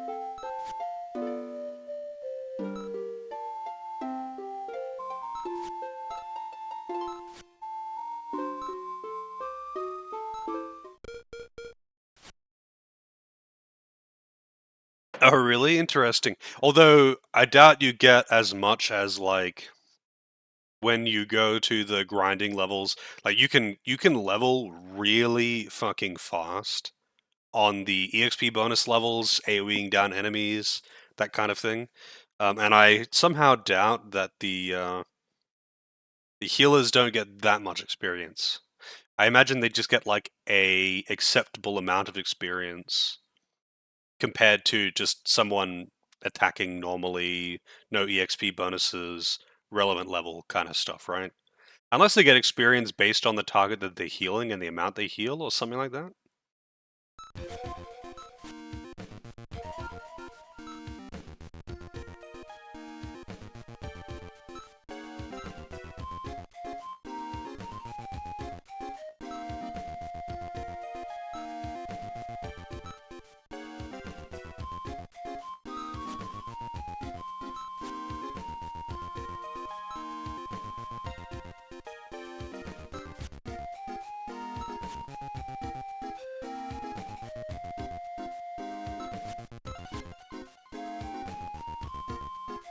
Let's find the demon edge.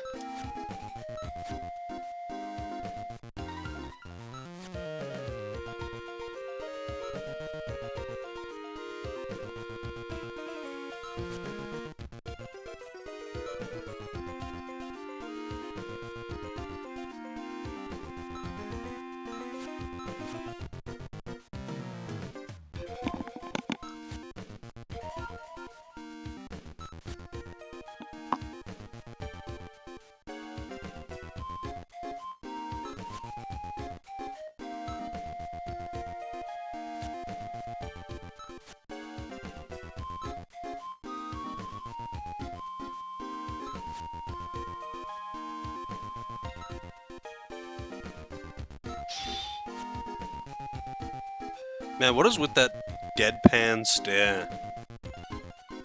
Looking weird.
Man, No, they just will not leave this guy alone.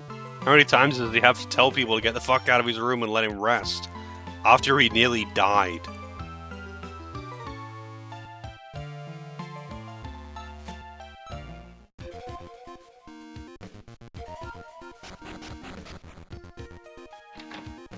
Probably should save.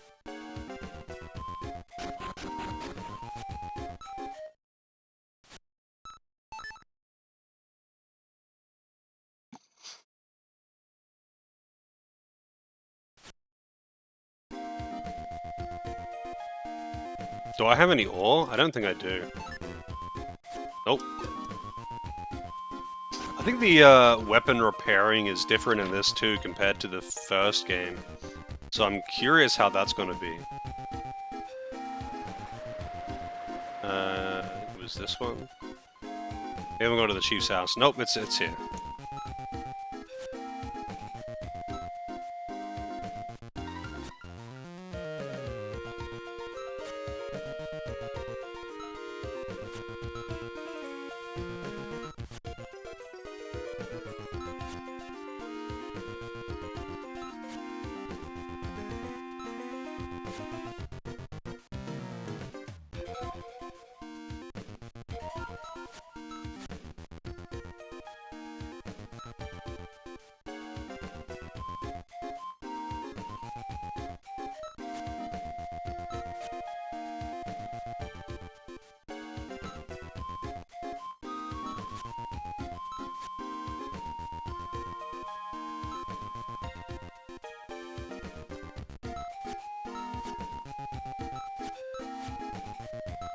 It's... I never really got this whole... It's a pretty common trope in many RPG stories, like, oh, you're the only one that can do it, we have to trust you to do it, it's a heavy burden, blah blah blah, whatever. But it's like, because it's only you that can do it, you have to do everything, all of the work. They can't even just, like, give them some, like, help them out with, like, traveling money, or collecting materials, or doing any of the things, like the legwork stuff that they can do, right? Like, they don't help. Why don't they help? It's not so much like the... It's not that the trope of, oh, this is the chosen one, they're the only one that can do it, is being bad. That's fine. I just think it's weird that they're like... They don't help? Like, at all? Like, dude, you could help... Dude, you can, like, ensure... You can cook dinner for me, so I don't have to worry about that shit while I'm doing other things. Like, while I'm doing the shit that only I can do, you can help out by doing the shit that you can do.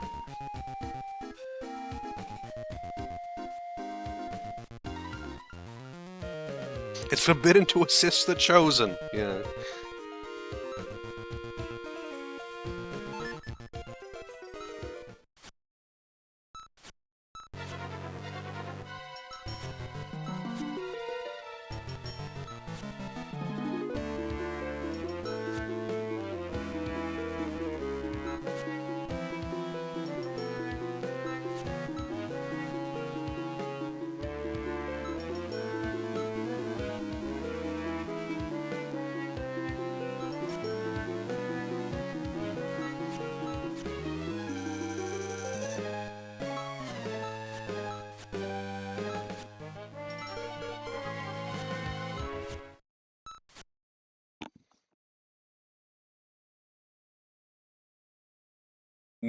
No booba in this one, Sato, because it's all children. Only lollies.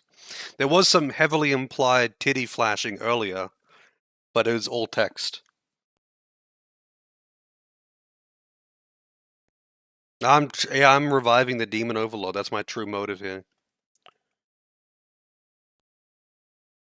Yeah, the manuscript says only Link can defeat Ganondorf, but you know what? There's a lot of other shit that people can do to help Link, you know?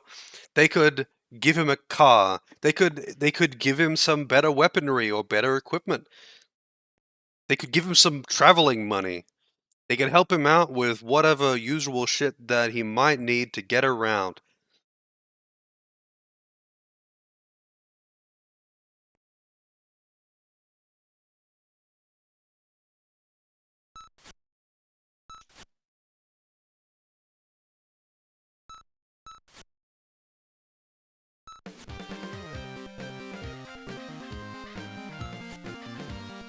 Catchamp. Suddenly motivational music. Yeah, this is all lollies. This is one of those games. And I almost had, instead of this giant fucking robot thing, I almost had literally Etna with blue hair. So just another lolly. Another scantily clad lolly, no less.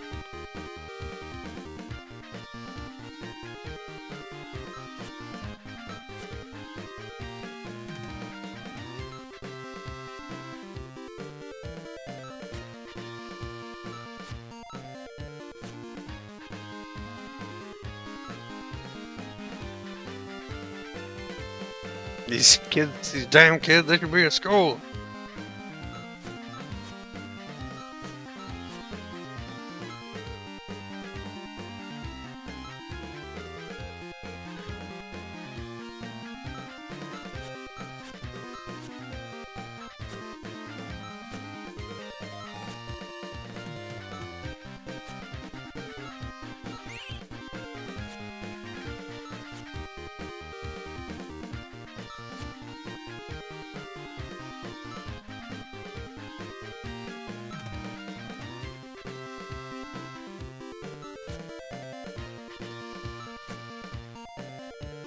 $10,000% negative. Fuck off. That's not how percentages work.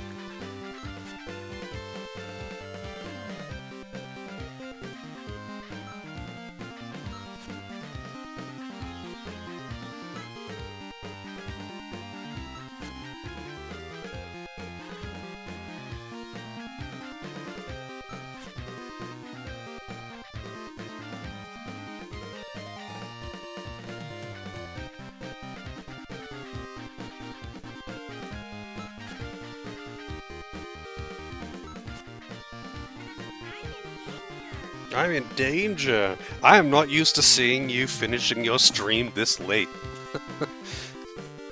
it's almost it's kind of weird because it's 10:30 for me, but daylight savings doing daylight savings things, I guess. But welcome in, Evil Blanketfish. Welcome, welcome.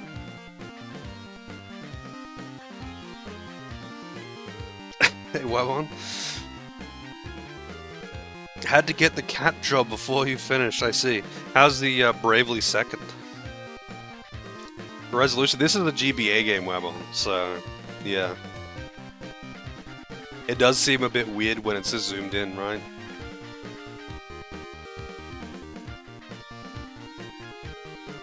You liking it more than the first one?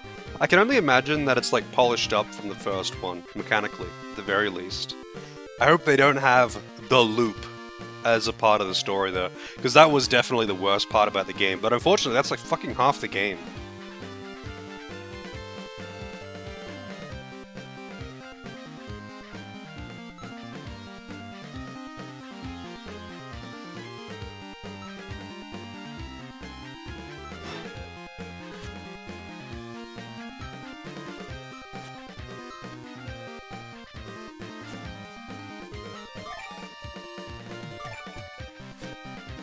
Wow, he's helping out, he's giving me materials. Yeah, actually, funnily enough though, the animation quality in the first game, Swordcraft Story 1, was really good. It actually did look really good for a GBA game.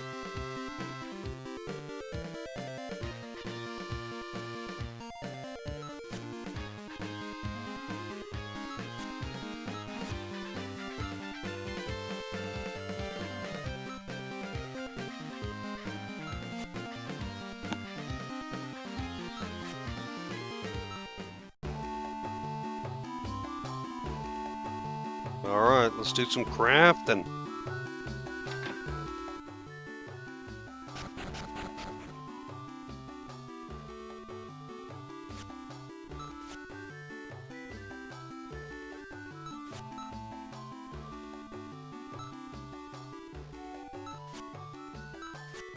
Commence the forging!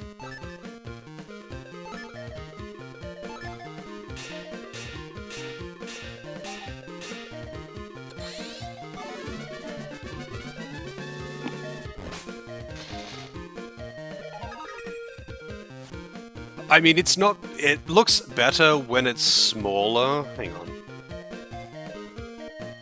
Let me just break this down a little. So, well, hang on, that's incorrect. So when it's smaller, it doesn't look as, like, weirdly stretched. I think this is closer to correct. It doesn't look like as so weirdly stretched, and that doesn't really fit on screen properly, so it doesn't really work. But yeah, it's like something. This is not something. Game Boy Advance games are not really made to be played on such a large screen. So everything kind of looks like stretched and blown up because it's meant to be on a very small scale. But like, it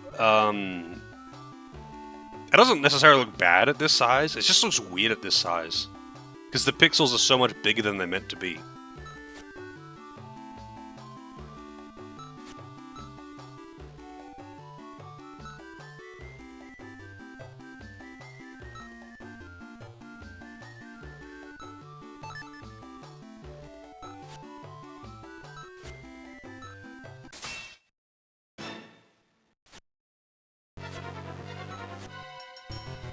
Mission failed.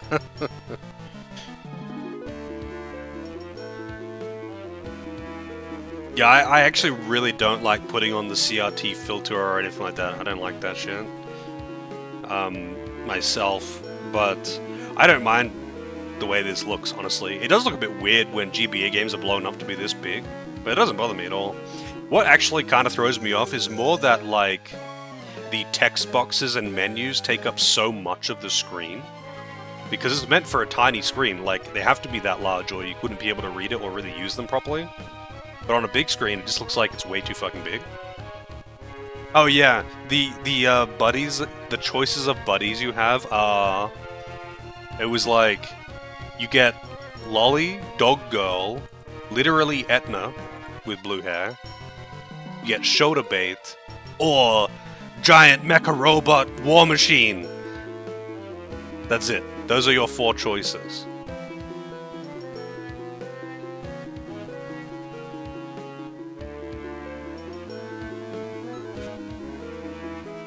I don't know the differences between them. I'm sure it doesn't really matter. It doesn't really matter in the first game.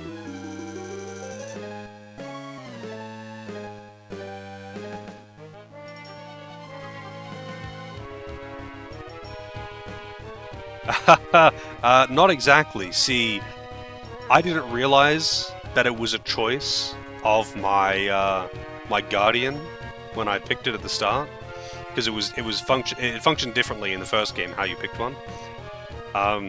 So I accidentally picked Etna first, and I was like, "Wow, I'm not dealing with this," and I restarted and picked the robot.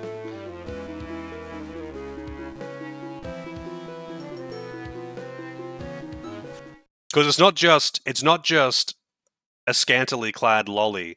It's a very annoying, arrogant, in-your-face piece of shit. It's very smug, and the thing is with your Guardian, they're with you all the time, and they talk all the time. They chime in on everything. They're basically your constant companion. And if you have an annoying one, it's gonna fucking suck. It's like having a shitty mascot character in so many JRPGs. There just has to be there to chime in, you know? Like in Persona, with the teddy bear, who constantly be like, "Oh, it's a good job, bro, yeah, good shit, bro," every time you do anything. It's like, dude, fuck off. I don't want to deal with you.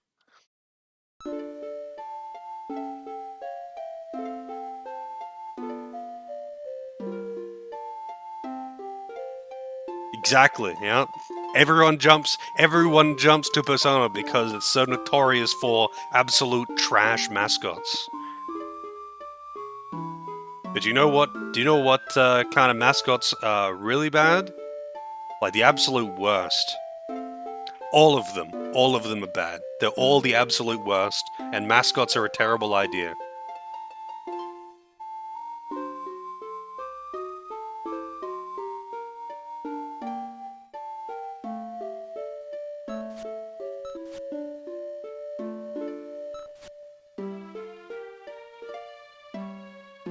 You hate Pikachu? That's not a hot take.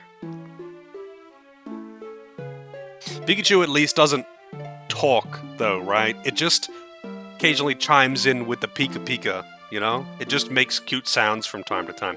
It's not really, like, coming in with dialogue. Like, it's not... It's not omnipresent, I guess. It just makes sounds from time to time. It's the puppy that follows the characters around. You know, occasionally when they need some comedic relief, they'll turn around and the dog will, well, not comedic relief.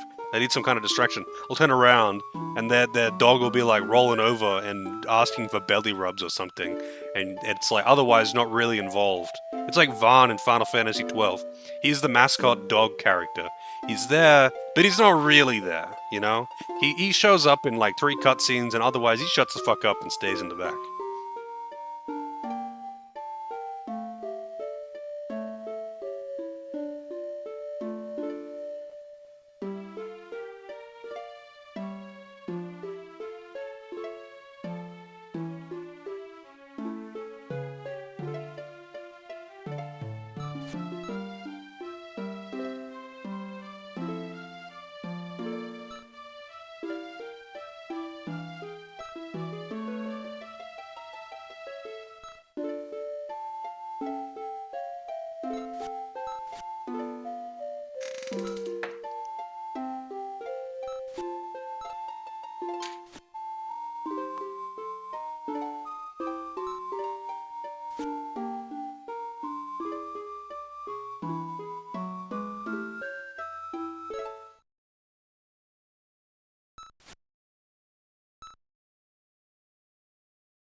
Damn, just talking absolute shit to Doris here. It's like, you're too slow, motherfucker. You're a bad student. If you're gonna help me, you better man the fuck up and get better at blacksmithing. You combat robot that has not been made for blacksmithing, but I've tried to force you into blacksmithing.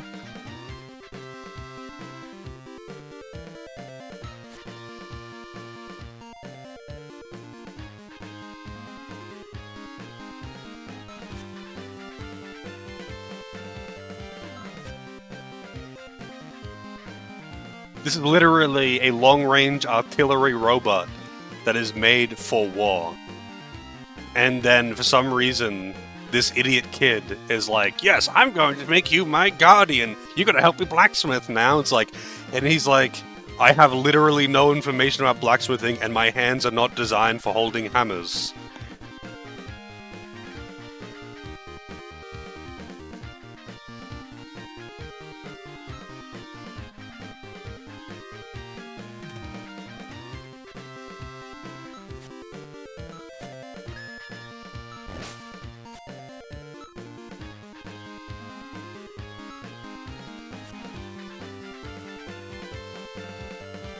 Yeah, so also every time he gets angry, he overheats and blue screens and then reboots and says, "Dong Dling, good morning." This happens every time. Not ding dong, it's dong dling.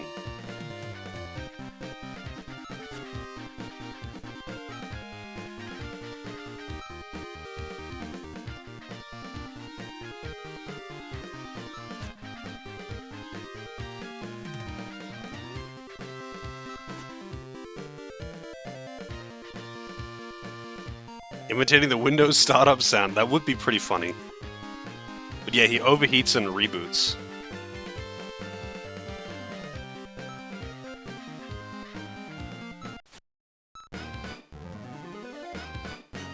He's gonna tell you that only a sword that you make is worth anything.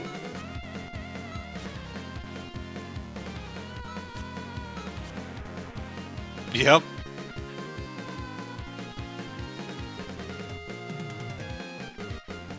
So what Windows operating system was current when this came out? I'm guessing it would be Windows 2000.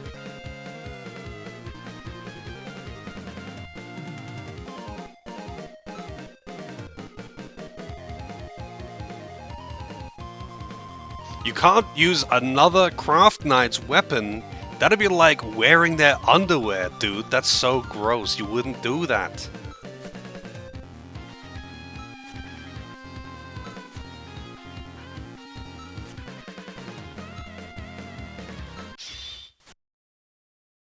Oh my god, it's just quotes from the first game.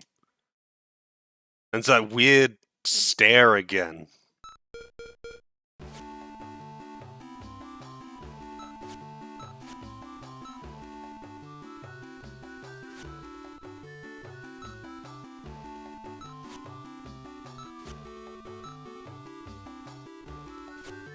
I'm glad I went with the sarcastic robot though, and not the smug child.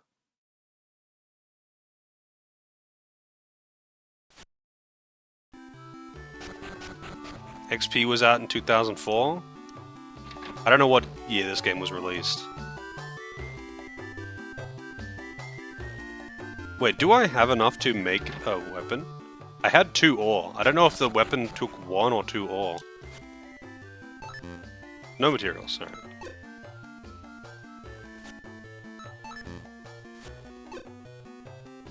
Yeah, when it broke, it just, like, completely fucking broke. Okay. Oh, this came out in 2004. Okay.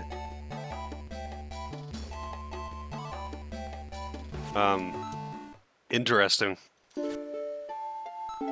Yeah, it was implied that this character flashed her titties out earlier. In text only, of course. But that's the closest thing to booba you're gonna get in this game, because everyone else is a child.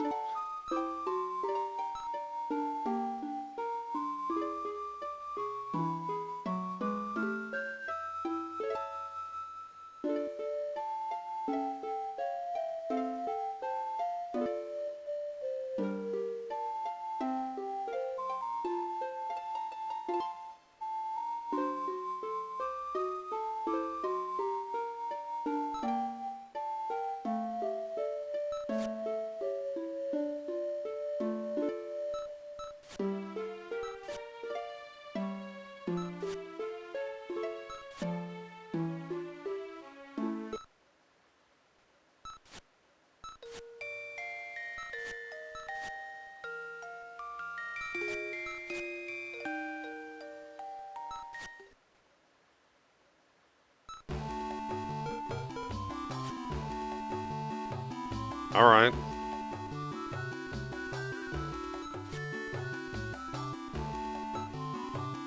Nothing sus. Alright, so where is the... How do I get to the forest, exactly?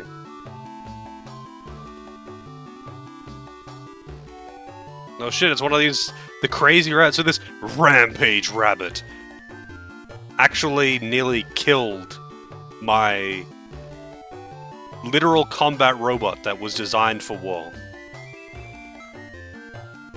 That's what nearly killed it. At the start of the game, you rescue whatever your chosen guardian is, right? And that is the creature that bested my robot. Who is no stranger to war. His previous master was killed in a war that was like 260 days ago.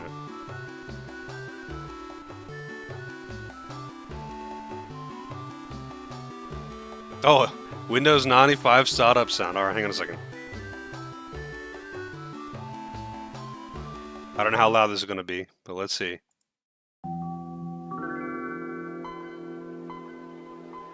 Damn, it has been a long time since I heard that. It has been a long time since I heard that.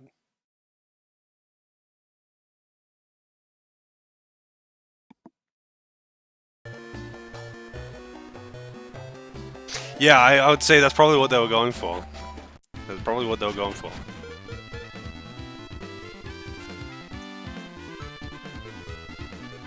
Catch him, by the way. Just gave you a grey beard, yeah. I could literally feel the grey hairs when I heard that sound.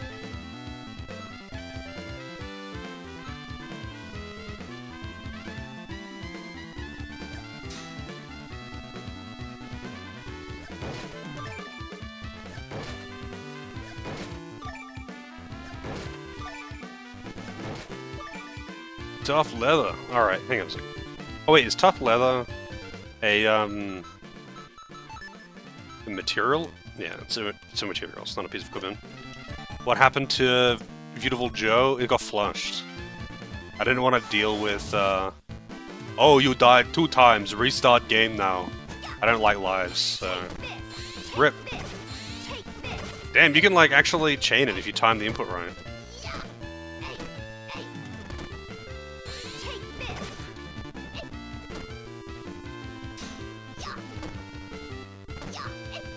Damn, that attack actually hurts.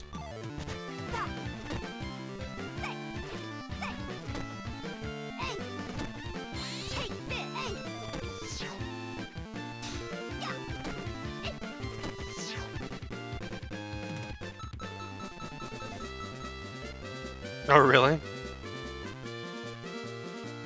Flat stone. Yeah, I mean, if it just had, like, regular continues and checkpoints or whatever, absolutely would have stuck with that game. Combat seems pretty fun. I just fucking hate lives as a mechanic.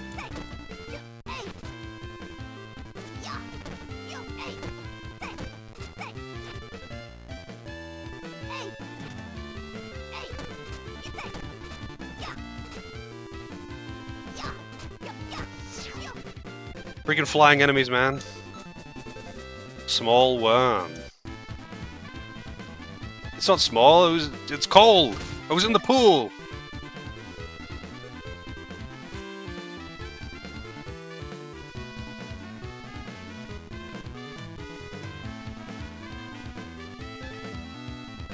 Yeah, it's just a relic that's stuck around from arcade. Because we gotta steal dollars from kids, dude.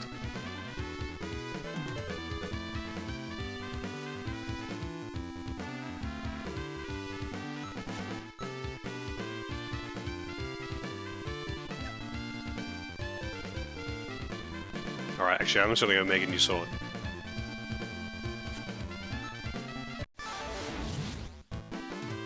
Yeah, pretty much. Like, it's designed to... It's designed to just get extra money out of kids. And that's a design philosophy that made sense, because they were just trying to get money. But, like, it makes no sense to use it on home console stuff. It's just stuck around. It just stuck. Because it was the same people making those games now.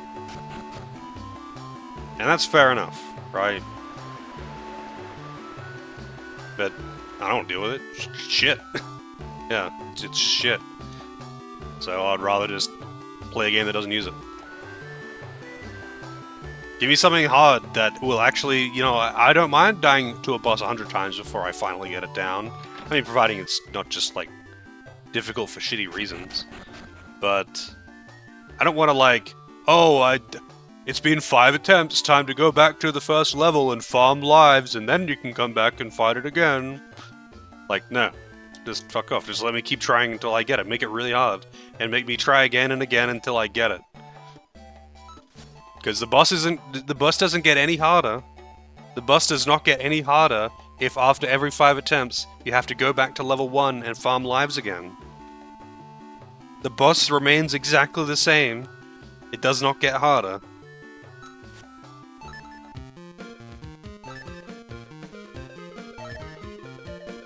So that takes 2 while.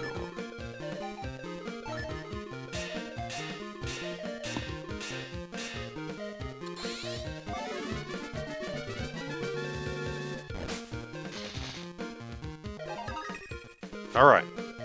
Material has been used.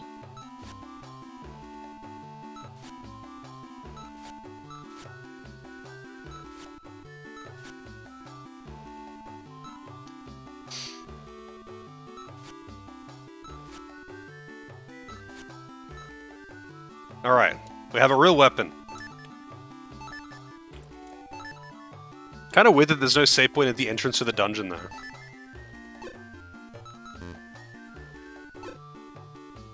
Also, I didn't get healed. You feel refreshed. Is the OP drill? I mean, I don't know if there's the particular drill that was OP for a long time in the in this game. Like in the first game, there was a drill that you could get from one of the people that you duel that was really good.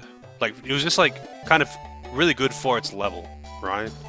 I don't know if that particular drill is in this game, but I imagine drills will be largely the same kind of deal, as in they are really good at breaking weapons and stun locking single targets.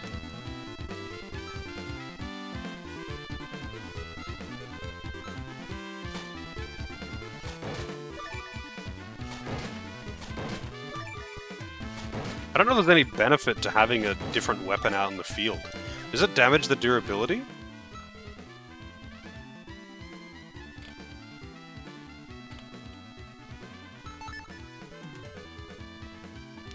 The ladle? Yeah, I forget what the deal with that was, but the funny thing about the ladle is that you could use it to effectively duplicate the like magic rare metal that you'd only get from the special enemies, the rare spawn enemies. You could craft the ladle to duplicate that material. Wait, so can I see the durability? I can. So, like, does it lose durability if I use it on the field? I'm guessing no.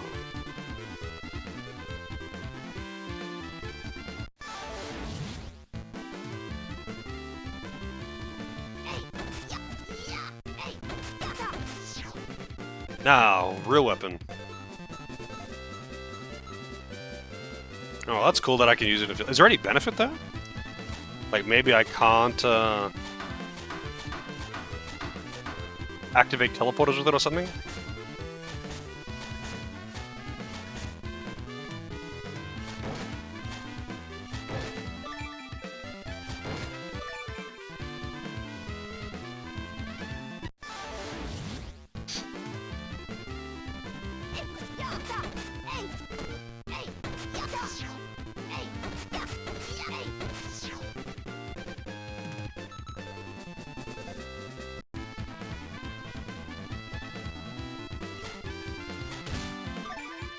Axe-shaped stone, hell yeah. Oh, we got the dog ghosts!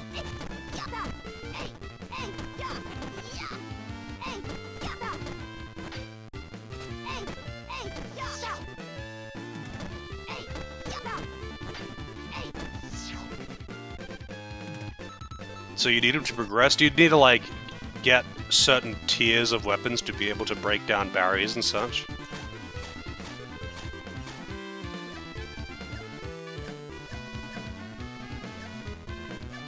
Well, I guess I'm not getting those. Just a type? Oh, okay.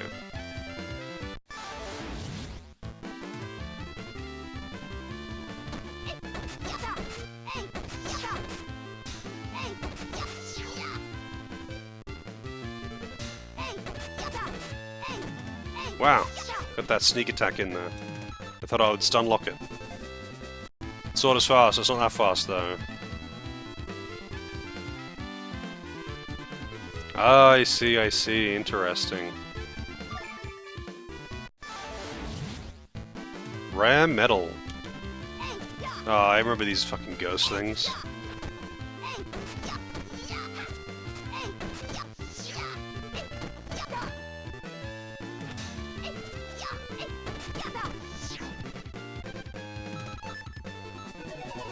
Level up! I don't remember how I did my stats in the first game.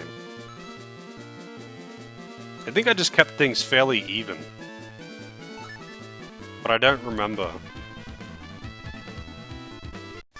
So I guess I need to go and make an axe then to chop down that stump.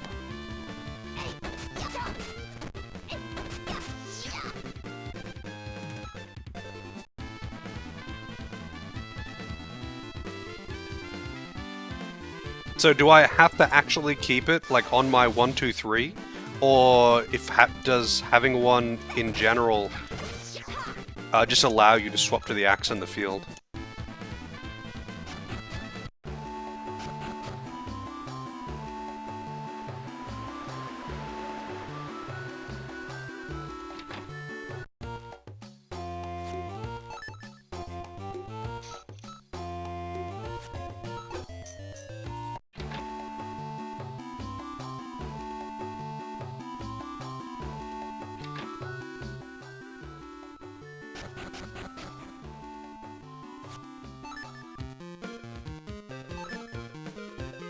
So do you need a shapestone for every single thing that you make, or is it just to unlock recipes? I guess it's for every single thing that you make.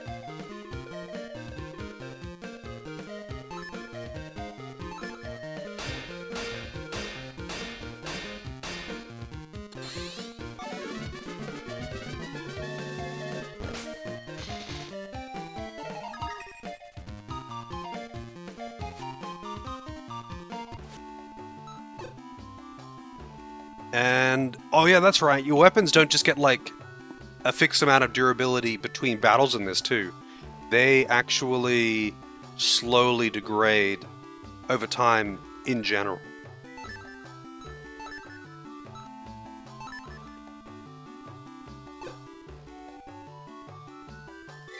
So you have to actually come back and repair your weapons instead of just, like, ensuring that they don't break in a fight. You have to actually come back and repair them. Did that actually cost me anything just then, though? It just said that it did it. It didn't say there was a cost or anything associated with it.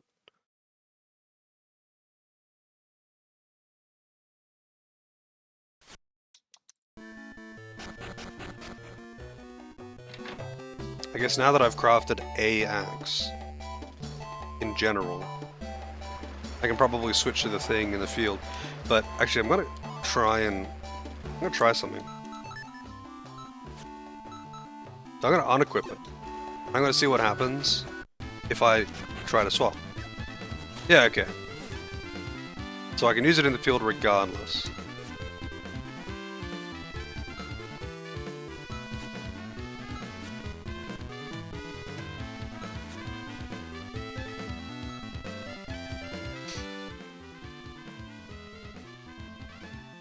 Ah, okay, interesting.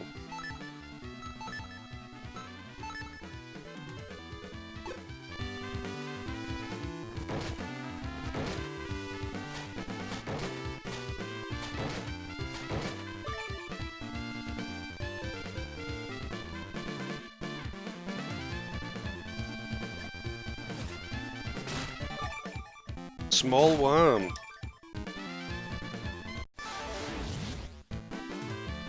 Need more coffee. I could go for some more coffee.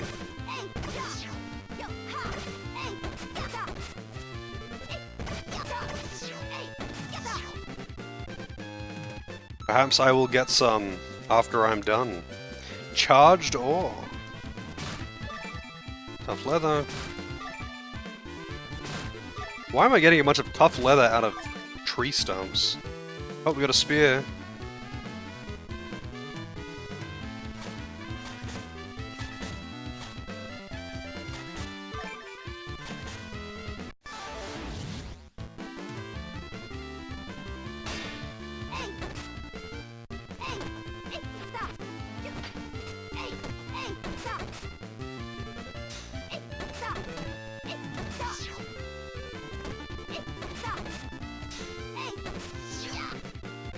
Axe, fist, and spear have charge attacks. I don't know how to do charge attacks. Gained... what was that? Astral Guard.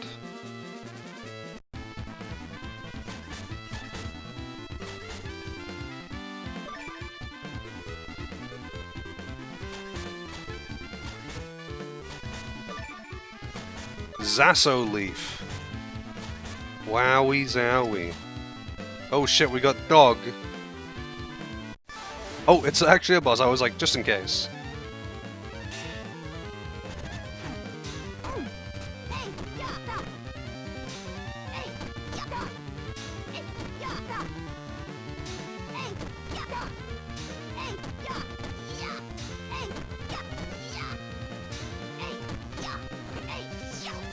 Dead. I did it. That durability is going down fast, though. Oh, charging is in, like, running, as opposed to charging and powering up.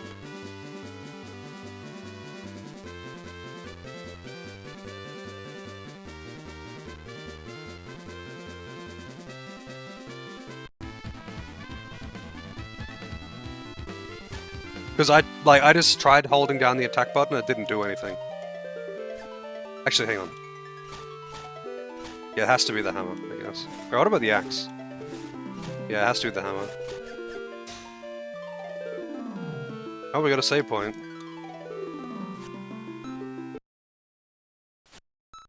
I don't know how the charge shot works in Mega Man. I assume you just hold down the attack button, right? Because it doesn't work like that in this. Not for the axe, anyway.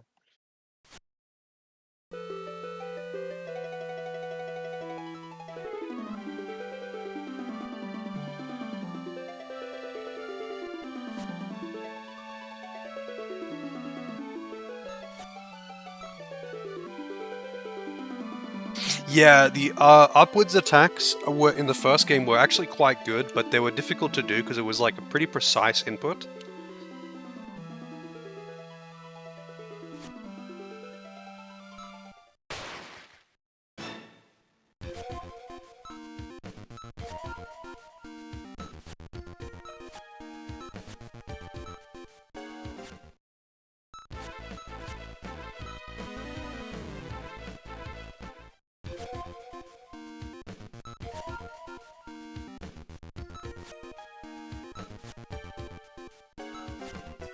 Why are there children here?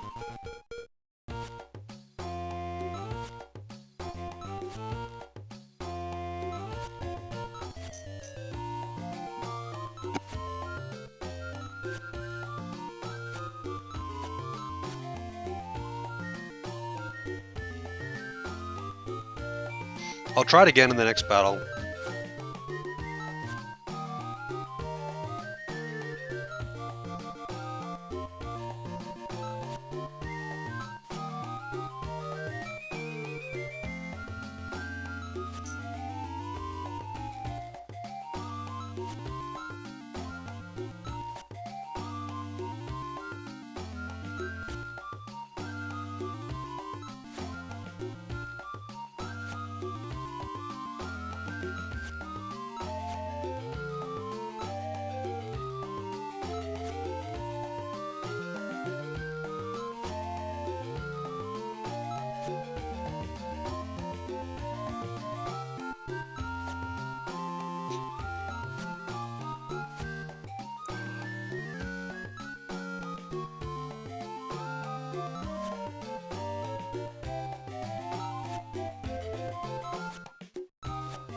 Regain your composure, small human.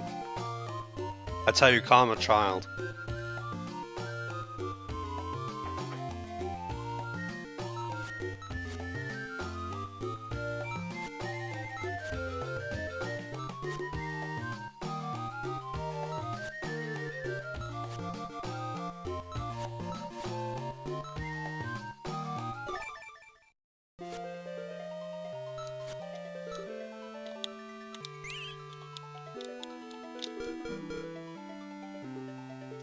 Oh, I can't break these crates? What is this shit?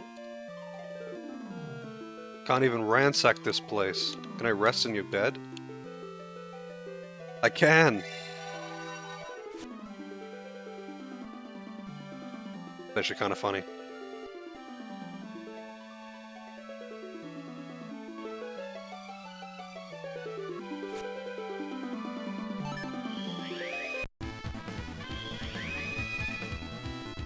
There was some high quality music in the first game as well. So I've got some reasonably high expectations of this one.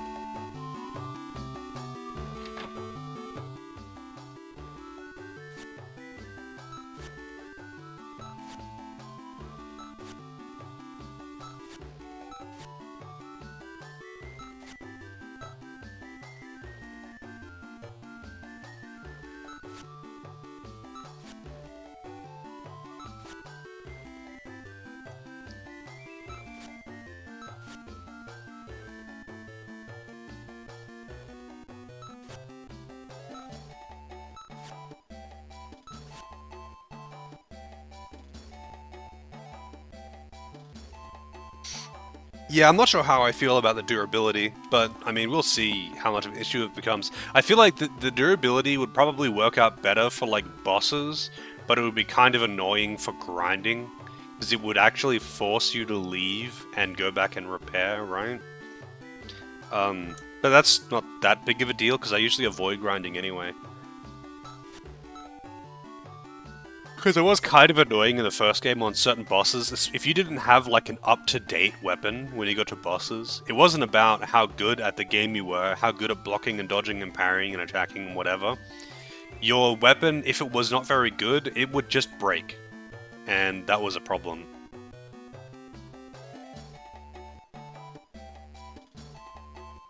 Can you repair with whetstones in combat?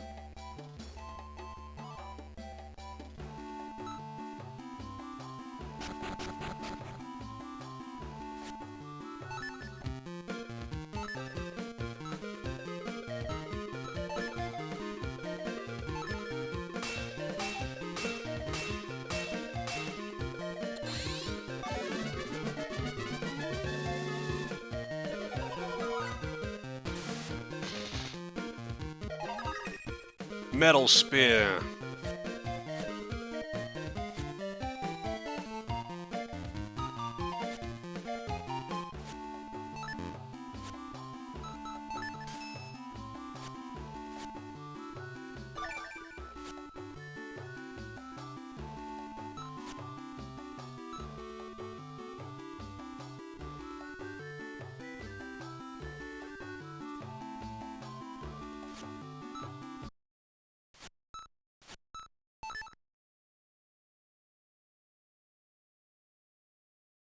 So how do you get the whetstones? You buy them?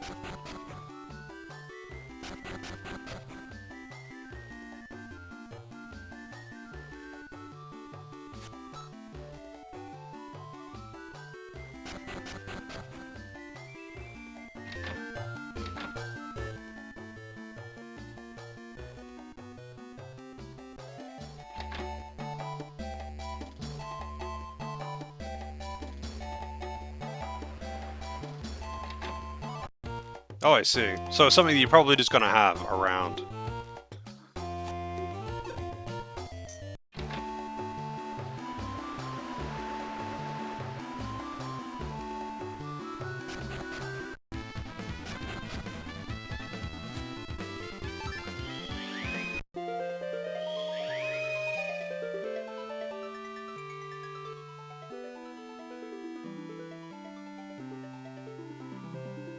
Oh, yeah, okay. So I'm guessing that creating items at shop thing is a new mechanic.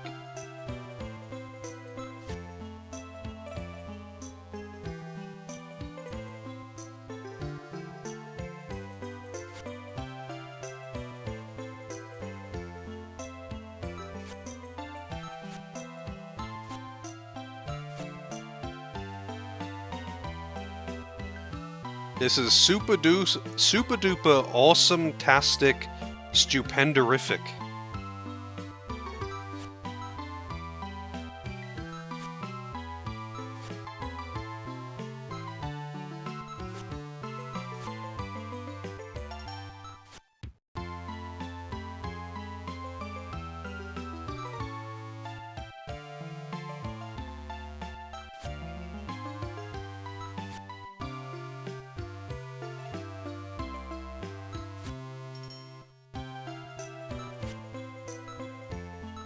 Let's go, Doris. Alright, we're continuing further in.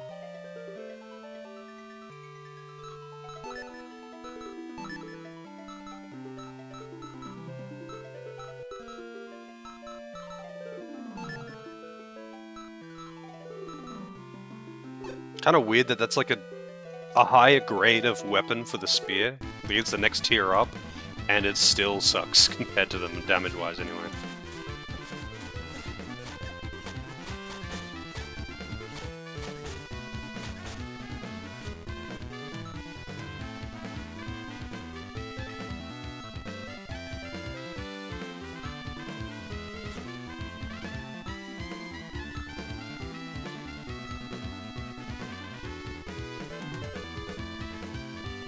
Oh, interesting.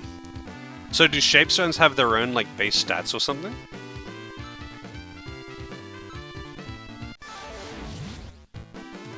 I thought it was just like a prerequisite material. Damn, the thing just freaking buzzer bladed me.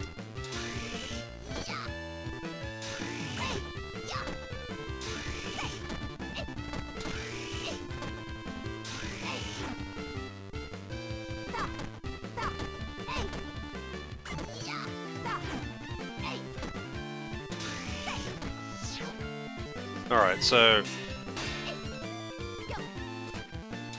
yeah, holding down the attack button doesn't do anything in particular.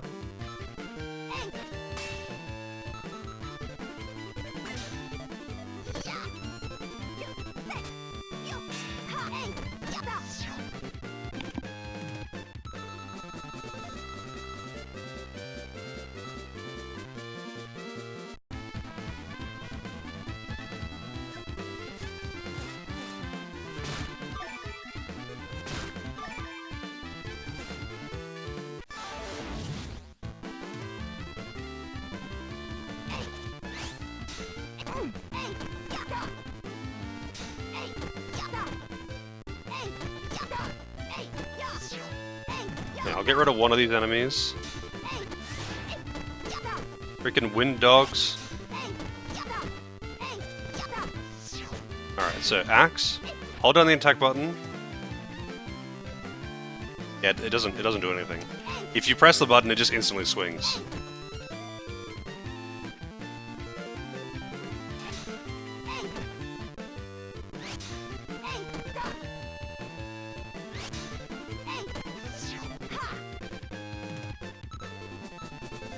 Maybe it's like certain types of axes that do it.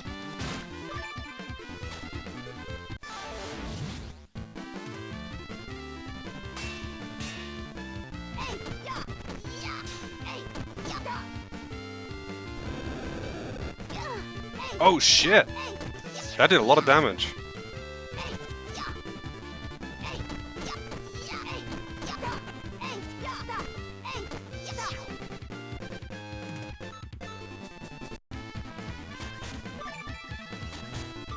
Pretty sure I have a healing item. Hold down and shot. Down and attack.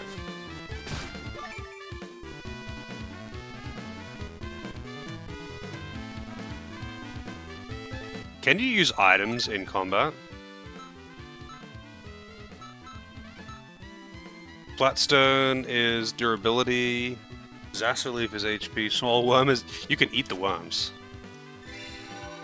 It's actually kind of funny.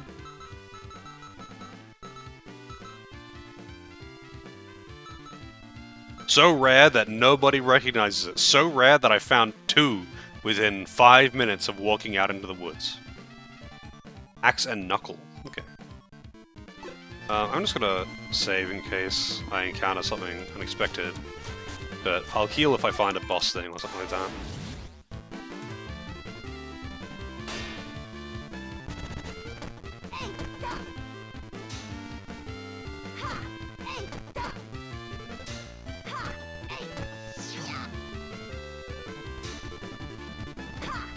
Oh shit.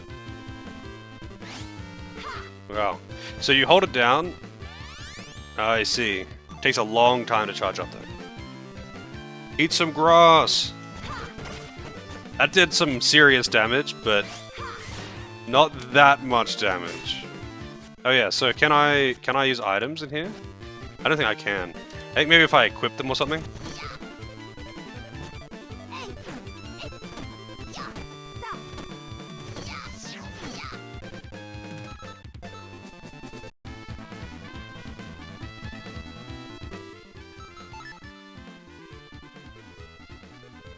Equip him in the Guardian, I see.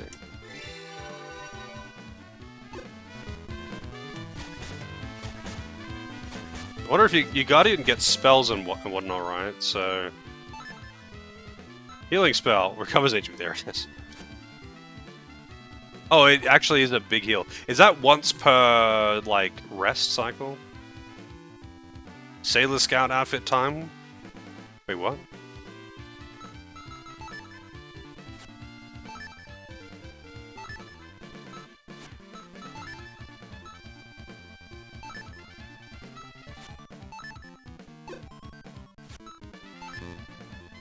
Can't change equipment.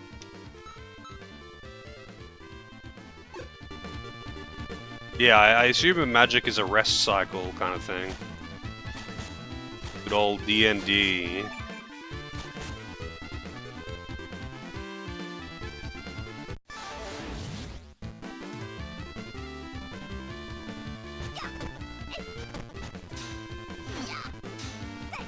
Oh, that's right. Spears have a dead zone.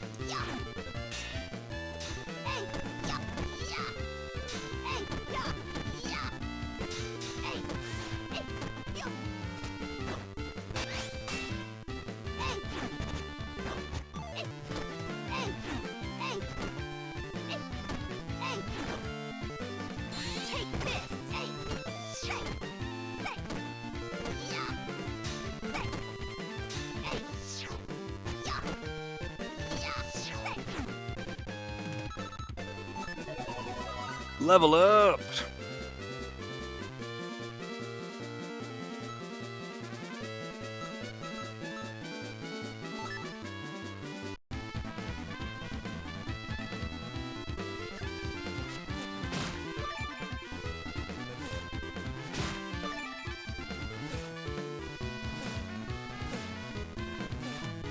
Well, I'm not destroying those ones, I guess.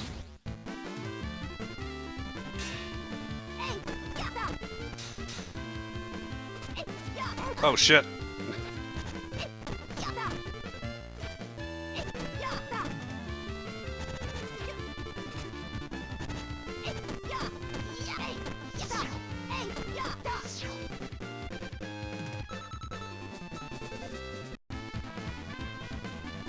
Yeah, I'm not getting around them. I guess they could probably be destroyed with a different tool. Maybe fist or something. Or drill.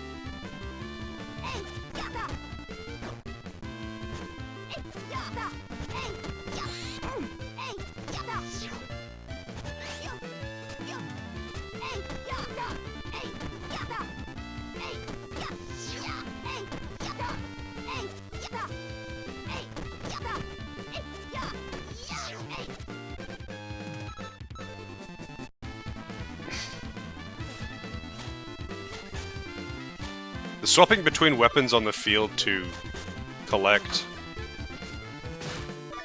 like to destroy things, is kind of weird. More medals! Rare medals, so rare, they're just all over the ground out here. Okay, what's this?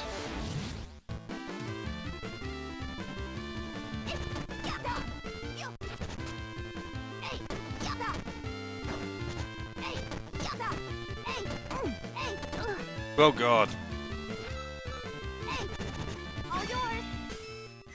Command on. It's got a voice! That's what Doris sounds like in real life.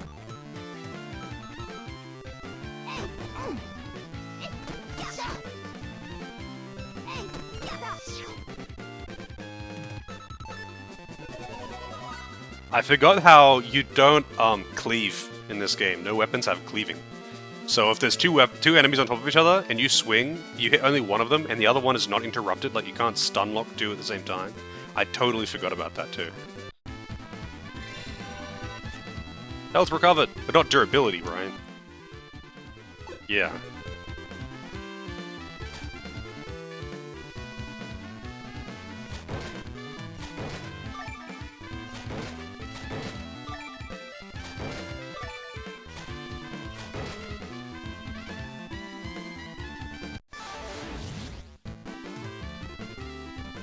Dyna Beetle.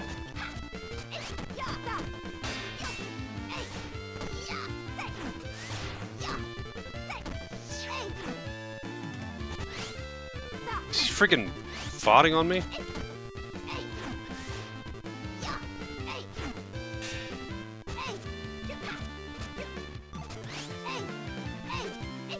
Man, the sword doesn't have a down attack, or an up attack for that matter. Oh, it does have a down attack, sorry. Oh, did that enemy just freaking flee? Huh. The spear does. It's a Rafflesia.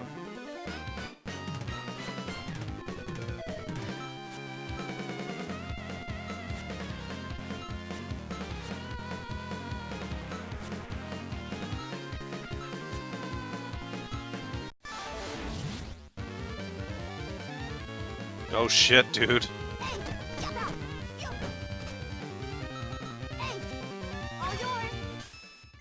Command on. Command on.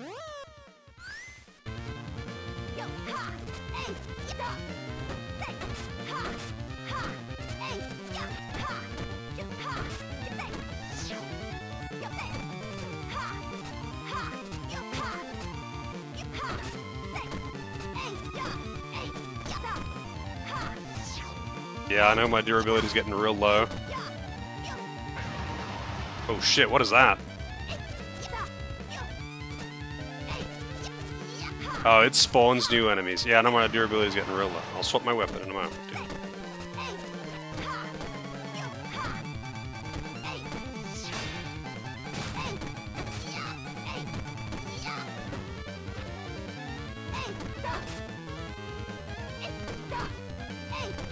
This thing's got a lot of HP. I'm not sure I'm going to be able to beat it, actually, with my like current durability, even.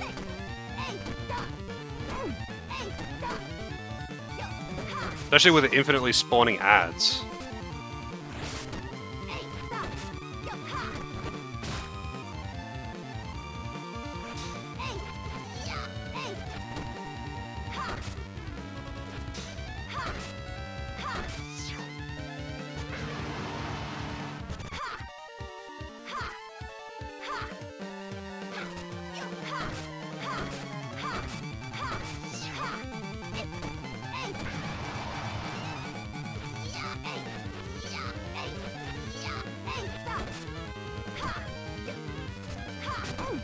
Wow, dude. Yeah, I think I probably need to get better weapons for this before attempting this boss.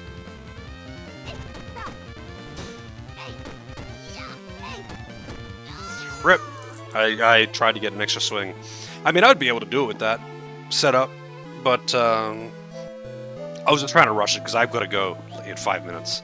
So I might just call it there. Tech is really important. Yeah, I guess I'll just look into the systems again. It's been a while, so I save back here. So I'll just look into that a little bit and double check that I understand the mechanics because it's been a while. And I'll be back with this tomorrow, though. I would continue playing right now if I could, but I've got stuff to do. So I gotta go now, but let us see if we can find someone to host up before I head off. What do you know? No one's playing this game. Surprise, surprise. Who is alive?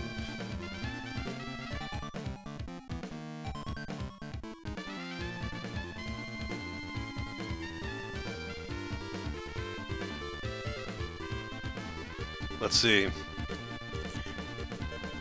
Persona 5, SMRPG.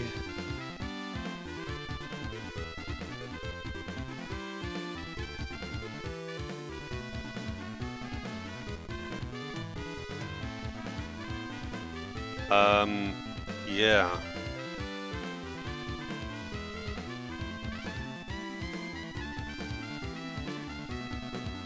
Guess I might as well host up Eat. He's playing SMRPG. SMRPG is a good time.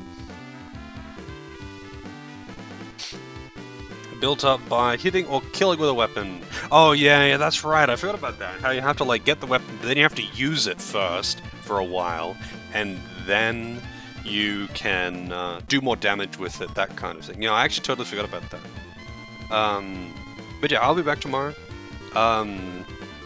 This seems fun so far. Obviously, it feels much like the first game, and I quite enjoy the first game. So, yeah, I will be back tomorrow to continue with this. Hopefully, see you all then. There's Discord for anyone who is not in Discord. But I gotta run, so say hi to Eat, and hopefully see you all next time.